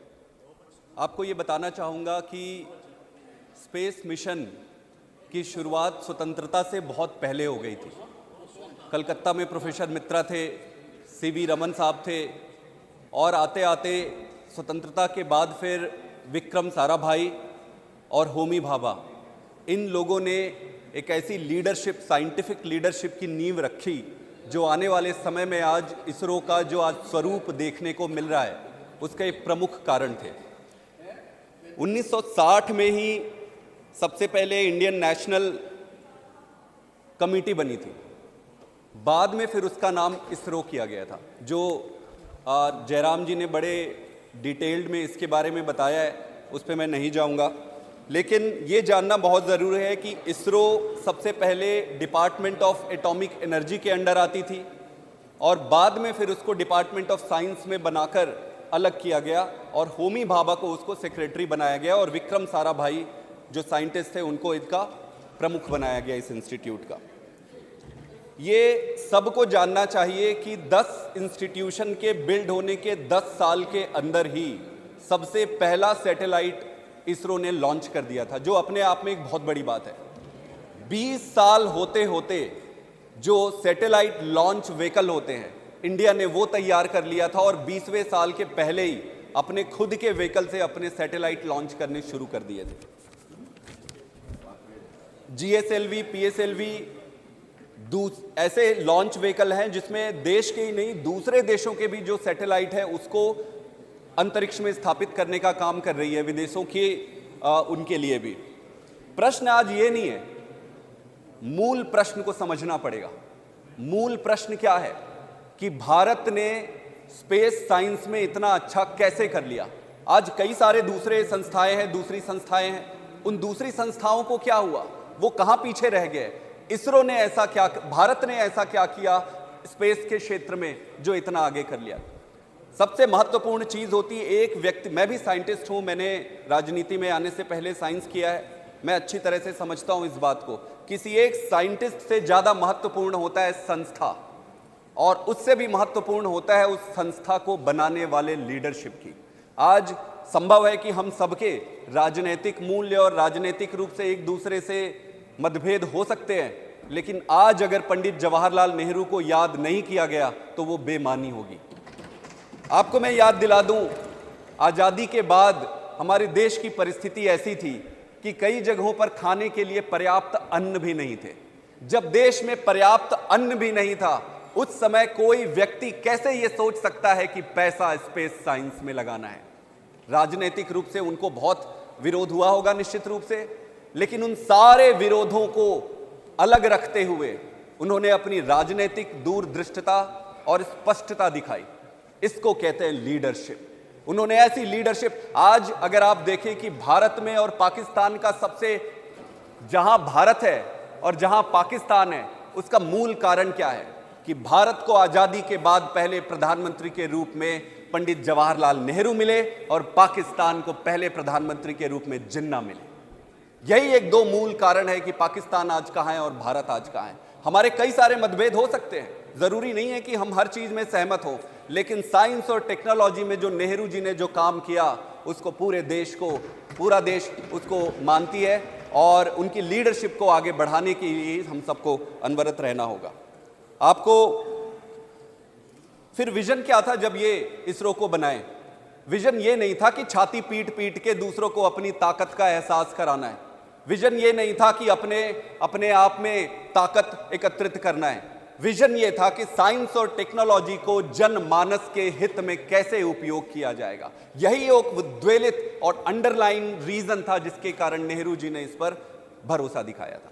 आज जितने भी आप देखते हैं, चाहे मौसम विभाग से संबंधित जानकारी हो, कम्युनिकेशन टेक्नोलॉजी हो, और कई सारे क्षेत्रों में स्पेस टेक्नोलॉजी ने जो कंट्रीब्यूशन दिया है, उसके कारण ही आज दूसरे साइंस के क्षेत्र में भी हम आगे बढ़ पाए हैं आज के। लेकिन यह भी देखना पड़ेगा कि क्या नेहरू जी अकेले कर पाते वो? क्या राजनीतिक परिस्थितियां अकेले अलाउ करती? संभव नहीं है। सरदार पटेल जी भी थे, उन्होंने देश में उस समय राजनीतिक स्थिरता लाई। अंबेडकर भी थे जिन्होंने कॉन्स्टिट्यूशनली इस देश को एक ऐसा महान कॉन्स्टिट्यूशन दिया। तो एक टीम वर्क होता है, किसी भी देश के विकास के लिए टीम वर्क सबसे महत्वपूर्ण होता है, जो आज मुझे लगता है गैर राजनीतिक दलों में भी और अपने खुद के राजनीतिक सभी दलों में भी इस तरीके की टीम वर्क का अभाव है। विजन बड़ा साफ था कि साइंस एंड टेक्नोलॉजी का उपयोग देश के हित के लिए करना है।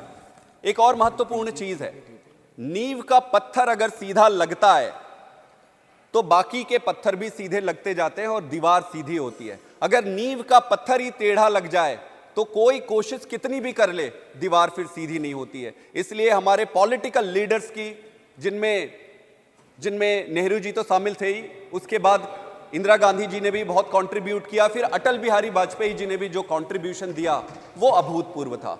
आप सबको पता होगा कि चंद्रयान पहला, जब चाइना ने अपनी एक स्पेस टेक्नोलॉजी लॉन्च की, तब अटल बिहारी जी ने इसरो के साइंटिस्ट को यह कहा था कि भाई इसका कुछ करो, हमें भी कुछ इस पे अच्छा करना है। तब जाकर चंद्रयान प्रथम की परिकल्पना की गई। चंद्रयान प्रथम, चंद्रयान द्वितीय और फिर जाकर चंद्रयान तृतीय की उत्पत्ति हुई और उस पर सफलता मिली। कहने का यह मतलब है कि इस पूरे देश की कलेक्टिव लीडरशिप ने एकजुटता दिखाई और स्पष्टता दिखाई कि हमें इस दिशा में अग्रसर रहना है। यह भी इंपॉर्टेंट चीज है। कोई भी देश आप देख ले जो विकसित है, ऐसा क्या कारण है कि देश विकसित है और ऐसा क्या कारण है कि कुछ देश अविकसित है या विकासशील है? उसका प्रमुख कारण यही है कि जिन देशों में राजनीति देश के मुद्दों पर नहीं खेली जाती है, वही देश आगे बढ़ता है। कोई भी पॉलिटिकल पार्टी तो आते रहेंगे, आज एक पॉलिटिकल पार्टी, कल दूसरी आएगी, कल तीसरी आएगी, फिर कल चौथी आएगी। प्रश्न यह है कि देश से संबंधित मुद्दों पर राजनीति होनी चाहिए। जो भी देश आज विकसित है वो ऐसे मुद्दों पर राजनीति नहीं करते। जैसे मुझे प्रसन्नता है कि इस मुद्दे पर स्पेस टेक्नोलॉजी में किसी भी सभी राजनीतिक दलों ने आज तक भी प्रधानमंत्री ने जो कहा सभी ने अपनी एकजुटता दिखाई है। इसलिए अगर विकसित देश बनना है तो नारे देने से काम नहीं होगा, सिर्फ स्लोगनियरिंग करने से काम नहीं होगा। विकसित अगर बनना है तो उसके लिए उस तरीके की व्यवस्था बनानी पड़ेगी। हम जब भी बात करते हैं ऊपर ऊपर की बात करते हैं, हम ये कर देंगे वो कर देंगे, फलाना ये हो जाएगा वो हो जाएगा, लेकिन कैसे होगा? कैसे होगा? कैसे होगा? जब तक आप आधारभूत चीजों पर डेलिब्रेट नहीं करेंगे, व्यवस्था नहीं बनाएंगे, चीजें आगे नहीं बढ़ सकती है। दूसरा प्रश्न यह उठता है कि बहुत सारे इंस्टीट्यूशंस हैं, डीआरडीओ है, आईआईटीज है, आईआईएम्स है, बहुत सारे रीजनल इंजीनियरिंग कॉलेजेस हैं, बहुत सारे हमारे देश में मुझे लगता है सबसे ज्यादा सरकारी रिसर्च वाले इंस्टीट्यूशंस हैं। ऐसा क्या कारण हुआ कि इसरो विकसित हो गया और बाकी के इंस्टीट्यूट, भाई पॉलिटिकल लीडरशिप तो उस समय भी थे, सबके लिए समान थे, फिर इसरो ही विकसित हुआ और बाकी के इंस्टीट्यूशन क्यों नहीं हुए?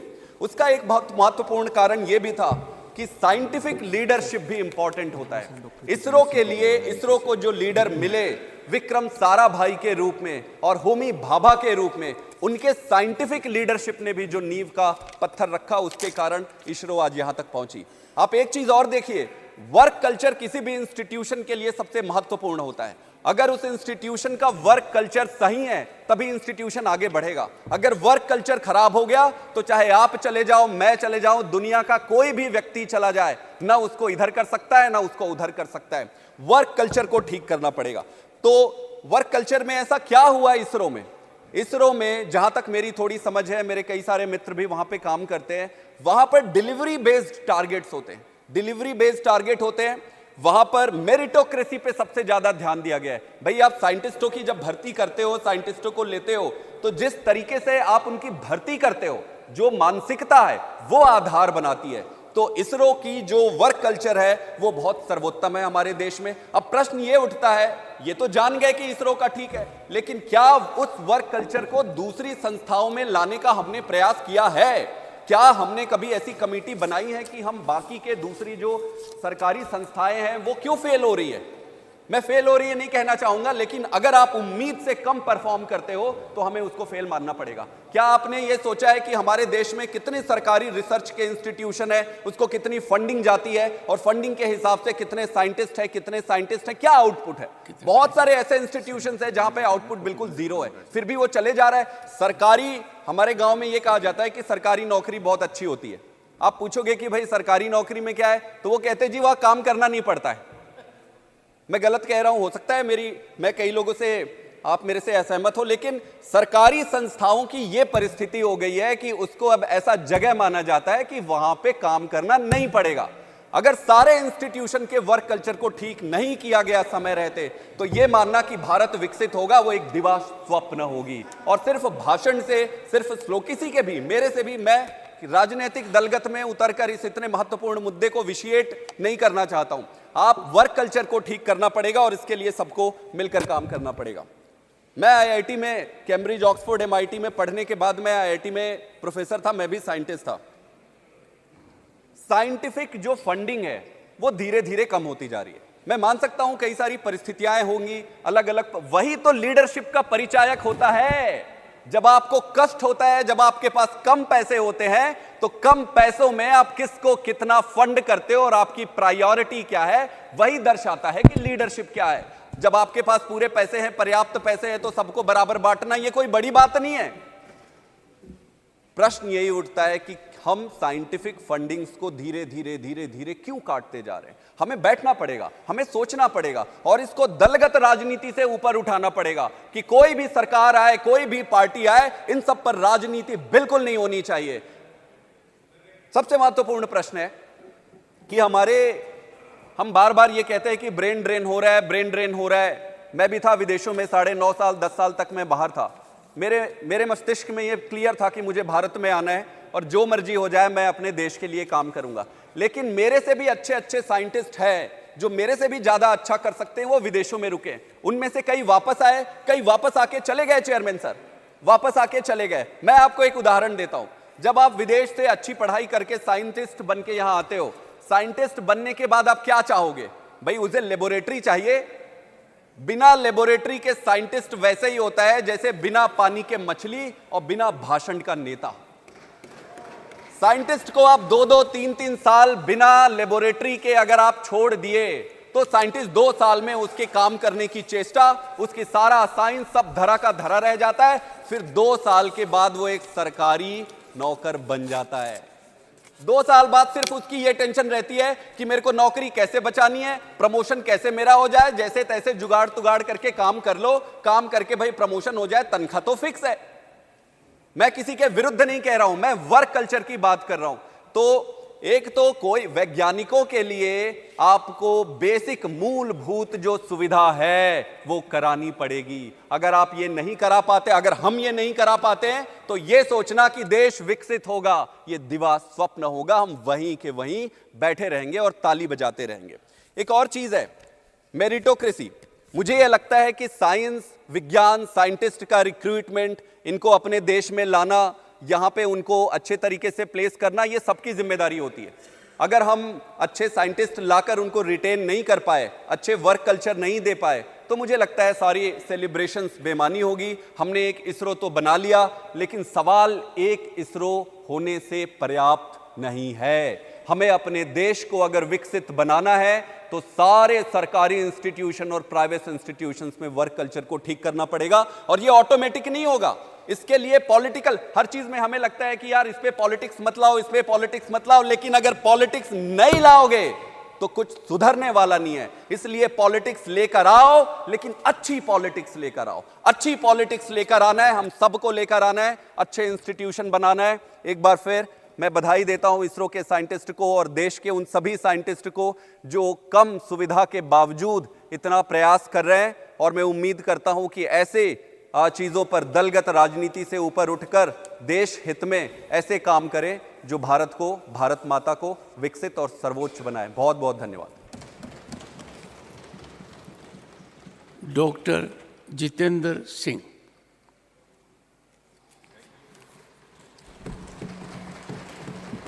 Thank you, Chairman, sir, for giving me this opportunity. I have been keenly listening to all these speakers, Mr. Jairam Ramesh, Mr. Prasad, Mr. Sandeep Pathak, and Shivaji. Mr. Jairam Ramesh is quite well versed with the subject. We respect him for his studiousness. He has tried to also place some of the facts before the House, and in between try to also talk politics and science, which I shall respond in the course of few minutes, not in very big philosophical platitudes as he did, but in statistical data. Because as students of science, we are taught to speak with facts, figures, and evidence. But before I do that, and leave some thought for him to go home and ponder about, I seek your kind indulgence. प्रधानमंत्री मोदी जी के नेतृत्व की सरकार के मर्यादा के अनुकूल आपकी यदि अनुमति हो तो गैलरी में बैठे एक हमारे सज्जन हैं, वो अगर खड़े होकर के अपना चेहरा दिखाएंगे सदस्यों को तो अच्छा लगेगा। Mister Veera Muthuvel, the project director of Chandrayaan, ladies and gentleman. You have celebrated Chandrayaan, you have seen Chandrayaan, you have sung Chandrayaan, but this is the culture under the government headed by Prime Minister Modi. With all the patronage and support from all the quarters in the government, this team works in anonymity. And if even there was an iota of politics, it would not have been so. It would have been otherwise. He is not a dynast. He is not there by virtue of being a member of any family. He is there and he doesn't even boast to be there. And his appointment was made by the present government. to oversee Chandrayaan 3, the series of which started with Chandrayaan 1, the clearance of which was given by then Prime Minister Shri Atal Bihari Vajpayee, and the third of series happening under Prime Minister Modi. Now, before I go to the... No, I'll give you full strategy, enough food for thought, but I will not create an unpleasant taste for the House. So let's first celebrate what it is. I think we are first here to celebrate the science and the scientists. If you go back and see the pictures in the archives, Sarabhai carrying launcher vehicle on the bicycle carriage. Who was the Prime Minister at that time? Which was the government at that time? सभापति जी, हमारे वैज्ञानिकों में कभी प्रतिभा की कमी ना थी, योग्यता की कमी ना थी, निष्ठा भी थी, मेहनत करने का जज्बा भी था, आंखों में सपने भी थे, और कुछ ना होते हुए भी कर गुजरने का साहस था, लेकिन अभाव था अनुकूलता का, और वो अभाव अब पूरा हुआ।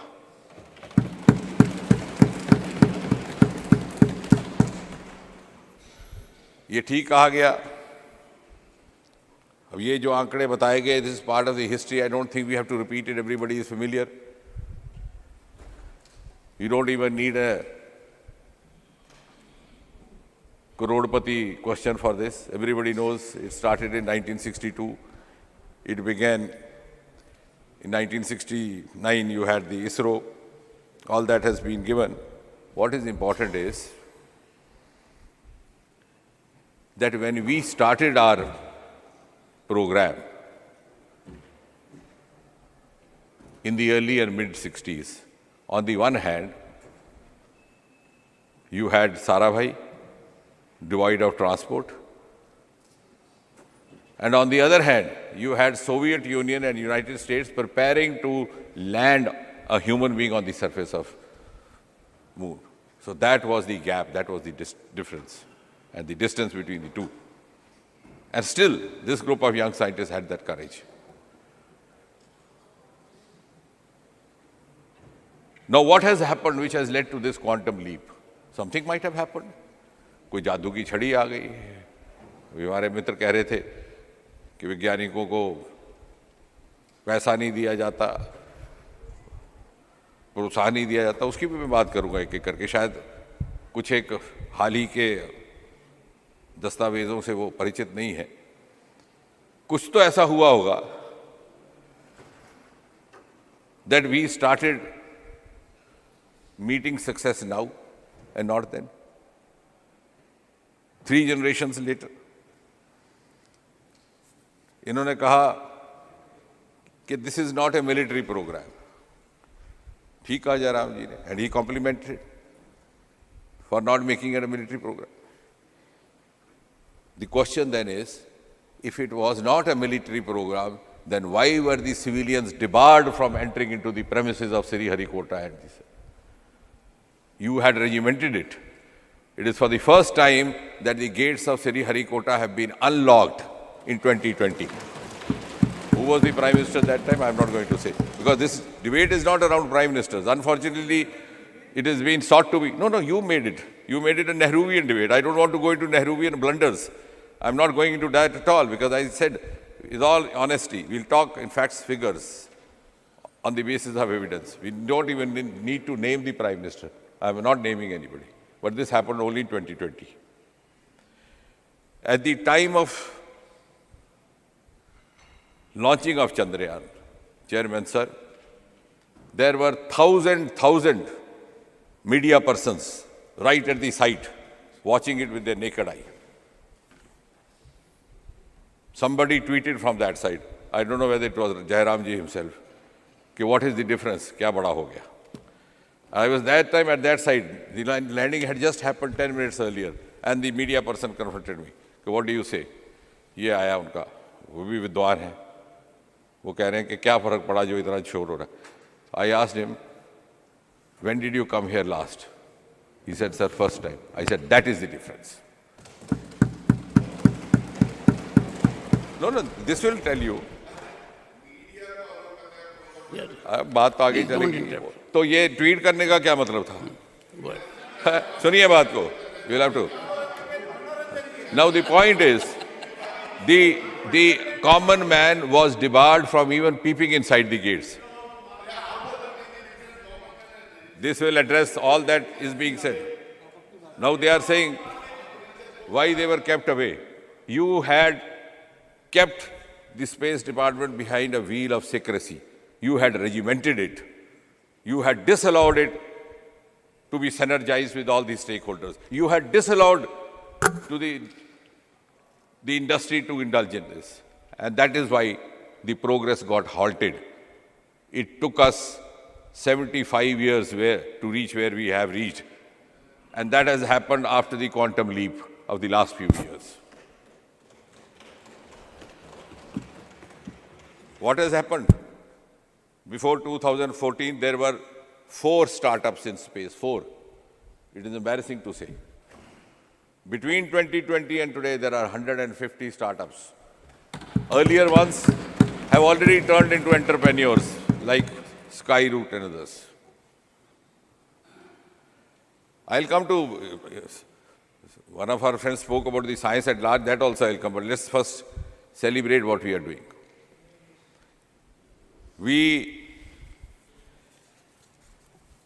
Then it was said,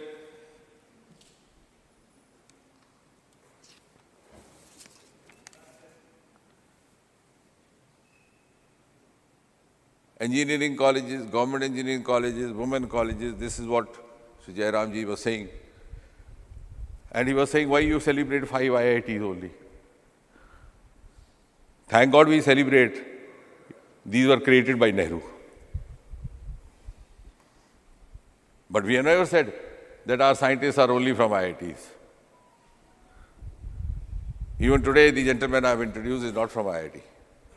None of them. And we have also celebrated women scientists, while Mr. Veera Muthul is the project director, the joint director is Kalpana. And of course, for Aditya, as T. Shivaji rightly mentioned, Nijar Sharji from Tamil Nadu. Now you have narrated entire history because you think you are addressing a house which hardly reads science, hardly reads space. So you score 1962, this happened, 1969, Sarabhai died. We know all those details. Sarabhai, I can give you even further details, how he died and what happened. He died from a myocardial infarction. There was a conference the night, he didn't wake up in the morning. Then Satish Dhawan.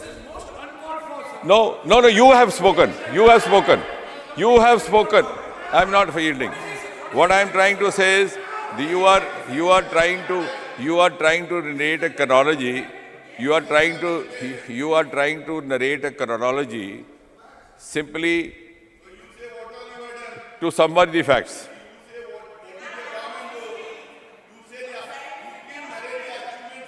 I'm coming to that. Never from the seat like this. I didn't interrupt. Please, no, I don't give you floor. No, I'm not yielding and I didn't Please interrupt. take your seat.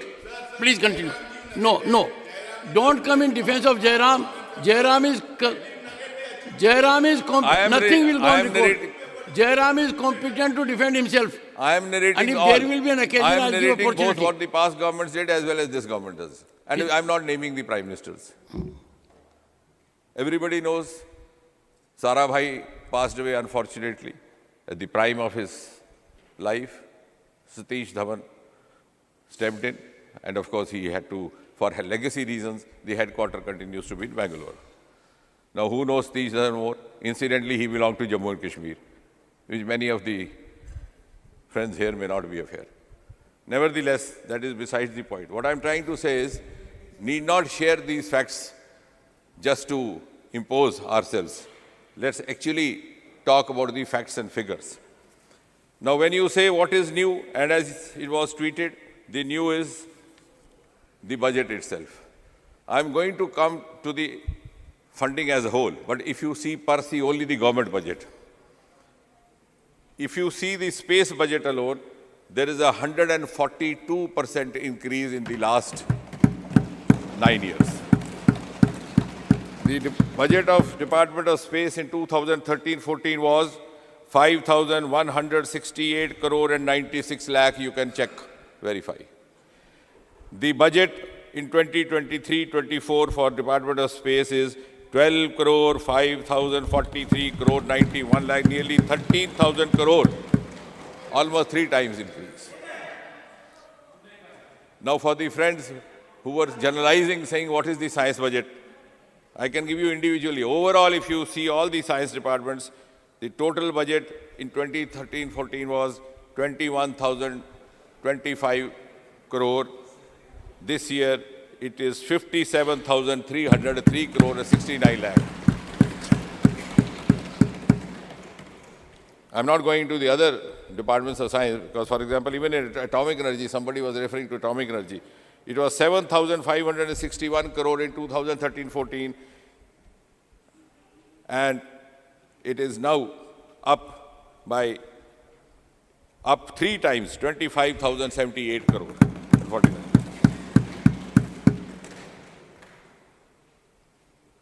If you go for science and the Department of Science and Technology, it was 7,000 crore in 2013-14. To be precise, 7,051 crore, 74 lakh. Somebody can take down these figures and verify them. In 2023-24, it is more than twice, 16,361 crore and 41 lakh. Now, what more in funding? Our friend who claimed to be a scientist was bemoaning this.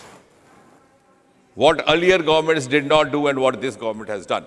What he was trying to suggest is that we should make it more liberal for funding. Maybe he has not gone through because that day there was so much of din. Unfortunately, discussion could not happen when I brought in the National Research Foundation bill over here, the Anusandhan bill. I wish you were there, we could deliberate on that. They were not interested. That has precisely addressed what Honorable Member Mr. Pathak was mentioning, which could not be addressed by the earlier government successively in 75 years, has been addressed now. I'm not going to name who's the Prime Minister. Anusandhan National Research Foundation envisages almost 80% of funding from non-government sources. It was important for India, ladies and gentlemen, Honorable Member, Honorable Chairman, sir, because if we have to grow globally, we have to live up to global parameters, we have to be ready for global challenges, and we have to beat them in the global strategies. America already had a foundation, I'm sure he must be aware, claiming that he is scientist from abroad, the National Research Society. Some of the European countries had, like Germany. Why didn't we have? Why did we have to wait 14 prime ministers? Why we waited for 14 prime ministers? Who will answer this? And this is all based on facts and figures. You can check it. Today, we have National Research Foundation in the form of... We'll resume at 2 p.m. The House stands adjourned to meet at 2 p.m. today.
कि ये स्त्री की पूजा होती है यहाँ जहाँ देवी देवता वास करते हैं। जहाँ स्त्री के पूजा नहीं होती वहाँ सम्मान नहीं होता, वहाँ किए गए अच्छे कार्य भी नष्ट हो जाते हैं।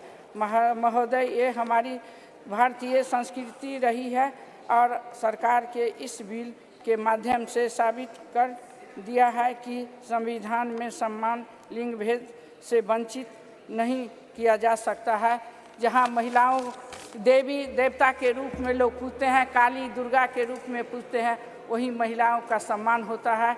आज हमारे जो मोदी जी है, यशस्वी प्रधानमंत्री जी देश के महिला के लिए जो काम किए हैं, सोचे हैं, 27 साल से बिल पड़ा हुआ, अंदर में लटका हुआ बिल जो पटल पर रखाया है, आज पास होने वाला है। मैं इस बिल को अपने पार्टी के तरफ से समर्थन करती हूं और एनडीए के तरफ से भी समर्थन करती हूं। बहुत बहुत धन्यवाद। Next speaker Shrimati Supriya Sule ji. Giving me the opportunity to speak. Thank you, sir, for speaking. You're giving me this opportunity to speak on the Constitution 128th Amendment Bill 2023. Sir, I stand on behalf of the Nationalist Congress Party in full support of this bill. But there are a few points that I would like to raise as seek clarification from the government. First of all, today when we read the newspaper, sir, this morning, there were two major points which were covered in every newspaper today. I don't want to go away from the spirit of the bill, but I would like to put a few things which are really critical in the nation today. Every newspaper today has complimented all the governments who have brought this bill at various times. But there is another small piece of information on every front page of the newspaper today, which is about the incidents that happened in Canada. So I think since this is a special session and it's only for 5 days, I request the government to debate a few topics which are equally relevant as today's. One is the Canadian issue. Yes. The second is Maharashtra today, the state which I come from, sir. Waha Maratha आरक्षण, धनगर आरक्षण, लिंगायत आरक्षण और मुस्लिम आरक्षण, ये चारों आरक्षण जैसे महिला आरक्षण का मामला बहुत ही अच्छा है, मैं तहे दिल से उसका स्वागत करती हूँ. उसी तरह come to the bill, please. Yeah, I'm just making up. This is just an introduction about आरक्षण. I'm not asking for this आरक्षण. I'm only saying कि मराठा, धनगर, लिंगायत और मुस्लिम आरक्षण का भी हमारे यहाँ बहुत बड़ा चल रहा है आज. तो उसके लिए भी अगर the government is open, we are very happy to debate it. The other problem is even about onions, inflation, drought, बहुत सारे important issues हैं. तो अगले 2 दिन में अगर ये ले ले तो हम सब सरकार का साथ देंगे. Sir, the Honorable Amit Shah ji, when he corrected one of his speakers, he was very graceful and he said, why can't men? भाई भी कर सकता है. जी हाँ, सही बात है. हर घर में ऐसे भाई नहीं होते जो बहन का सब अच्छा कल्याण देखते हैं. But that is very kind of him to say that. हर की तकदीर इतनी अच्छी नहीं होती. But फिर भी the men, I never say, I always say there are 2 wheels for a cycle to work. So men are equally important. And I would like to, about the men which has influenced our lives as women. It was B.R. Ambedkar who gave us a right to vote. It was Mahatma Phule, he made sure gave us education, and a woman like me stands here educated and qualified because of what he contributed. And the women policy which was first, I say that with extreme pride in my heart, that the women policy which was started by initiated in the Congress under the leadership of Shri Rajiv Gandhi. I was fortunate enough to say it's my father Sharad Pawar who in Maharashtra was the first state to implement Panchayat Raj 33% reservation. And it's about the girl child. I mean, Sunita Dugal ji was talking about the issues that women have. Fortunately, I was born in a very liberal home. My father and my mother, there was only one condition my father laid to my mother, that if we have a child, whatever the gender, it can be any gender, a girl or a boy, but we are not going to have more than one child. And I was born, and my father after that did the family planning, not my mother. So I really say this, it was 50 years ago, 5 decades, when nobody talked about Beti Padhao or Beti Bachao. I come from a family, and same is applicable to my friend Kanimoli. Her mother also chose to have only one child as her parents have had. So we come from these families. You also, Raja ji also has only one child, one daughter. So we are very lucky you also have one daughter. This is a great house where we are blessed that in decades we are genuinely liberal. We are not looking for one. There are many families which come from this kind of liberal modern thinking where we are not trapped into genders. Sir, this is a big social change that we came in. I would like to bring few points to notice, which I think Nishikant Dubey ji, the lead speaker, I mean, I don't get into the gender, so I'm not affected whether he led the debate from BJP or he did. But I want to ask some clarifications to BJP. I felt, these were my emotions, that BJP was taking anticipatory bail by making him lead from the front this time in the debate. The reason of the anticipatory bail was he was asking us all the questions which we have raised or which have come in newspapers or what people have said yesterday. He yesterday said, he said that, oh, ये तो ST, SC, OBC का अभी मांग करेंगे. क्यों नहीं मांग करेंगे? सरकार से हम लोग ऑपोजिशन मांग नहीं करेगी तो कौन करेगा? And why not? This is a great golden opportunity on 303. दे दीजिए. Nothing wrong. So why is it that we are only asking for something? बड़ा दिल करके आप ST, SC, OBC, let's make a constitutional amendment. It's a special session. Let's send a message to this nation that we are committed to ST, SC and OBC. What is wrong with that? And if they have a different view, BJP must clarify that stand. Another point, sir, which is very concerning with what he said was, he said that Geeta Mukherjee, Sushma Swaraj. He's absolutely right. I have high regard for Sushma ji in my heart. But what he mentioned, another person was Brinda Karaj ji. आपको याद होगा 2010 में Brinda Karaj ji also contributed substantially. There are a lot of women who did exceptionally well for bringing in this bill. No, I'm not yielding. Please, please. The whole history is that Pramila Dandavate from Maharashtra, Rajya Sabha में आती हूँ. Pramila Dandavate in 1996 got the first private members bill, and women like Mrunal Gore, Ahilya Rangnekar, Geeta Mukherjee, Margaret Alva. I was fortunate enough that Nitish Kumar ji, Girja Vyas, Sharad Pawar, Sushma Swaraj, Mamta Banerjee, Meera Kumar, Uma Bharti ji were all the people who were in those bills who contributed to making sure this bill came into light, sir. I have a few questions Supriya to ask. Sule ji. Just 2 questions I have to ask. Yes, very short, sir. I will ask the government. So I'm concluding, sir. Just started. Yeah, and that too is our bill. Please don't make such I have a comments. question to ask him, Nishikant ji, for one more. He said that we are on a side, India is on a side of people who ran women down and spoke derogatorily. I would like to ask the BJP, and this is my own case. This is not somebody else's case I'm fighting for. The BJP had a head who was the head of the BJP in Maharashtra. He told me personally on record on television that Supriya Sule, घर जाओ, खाना बनाओ, देश कोई और चला लेगा, हम लोग चलाएंगे. This is what the BJP's mindset is.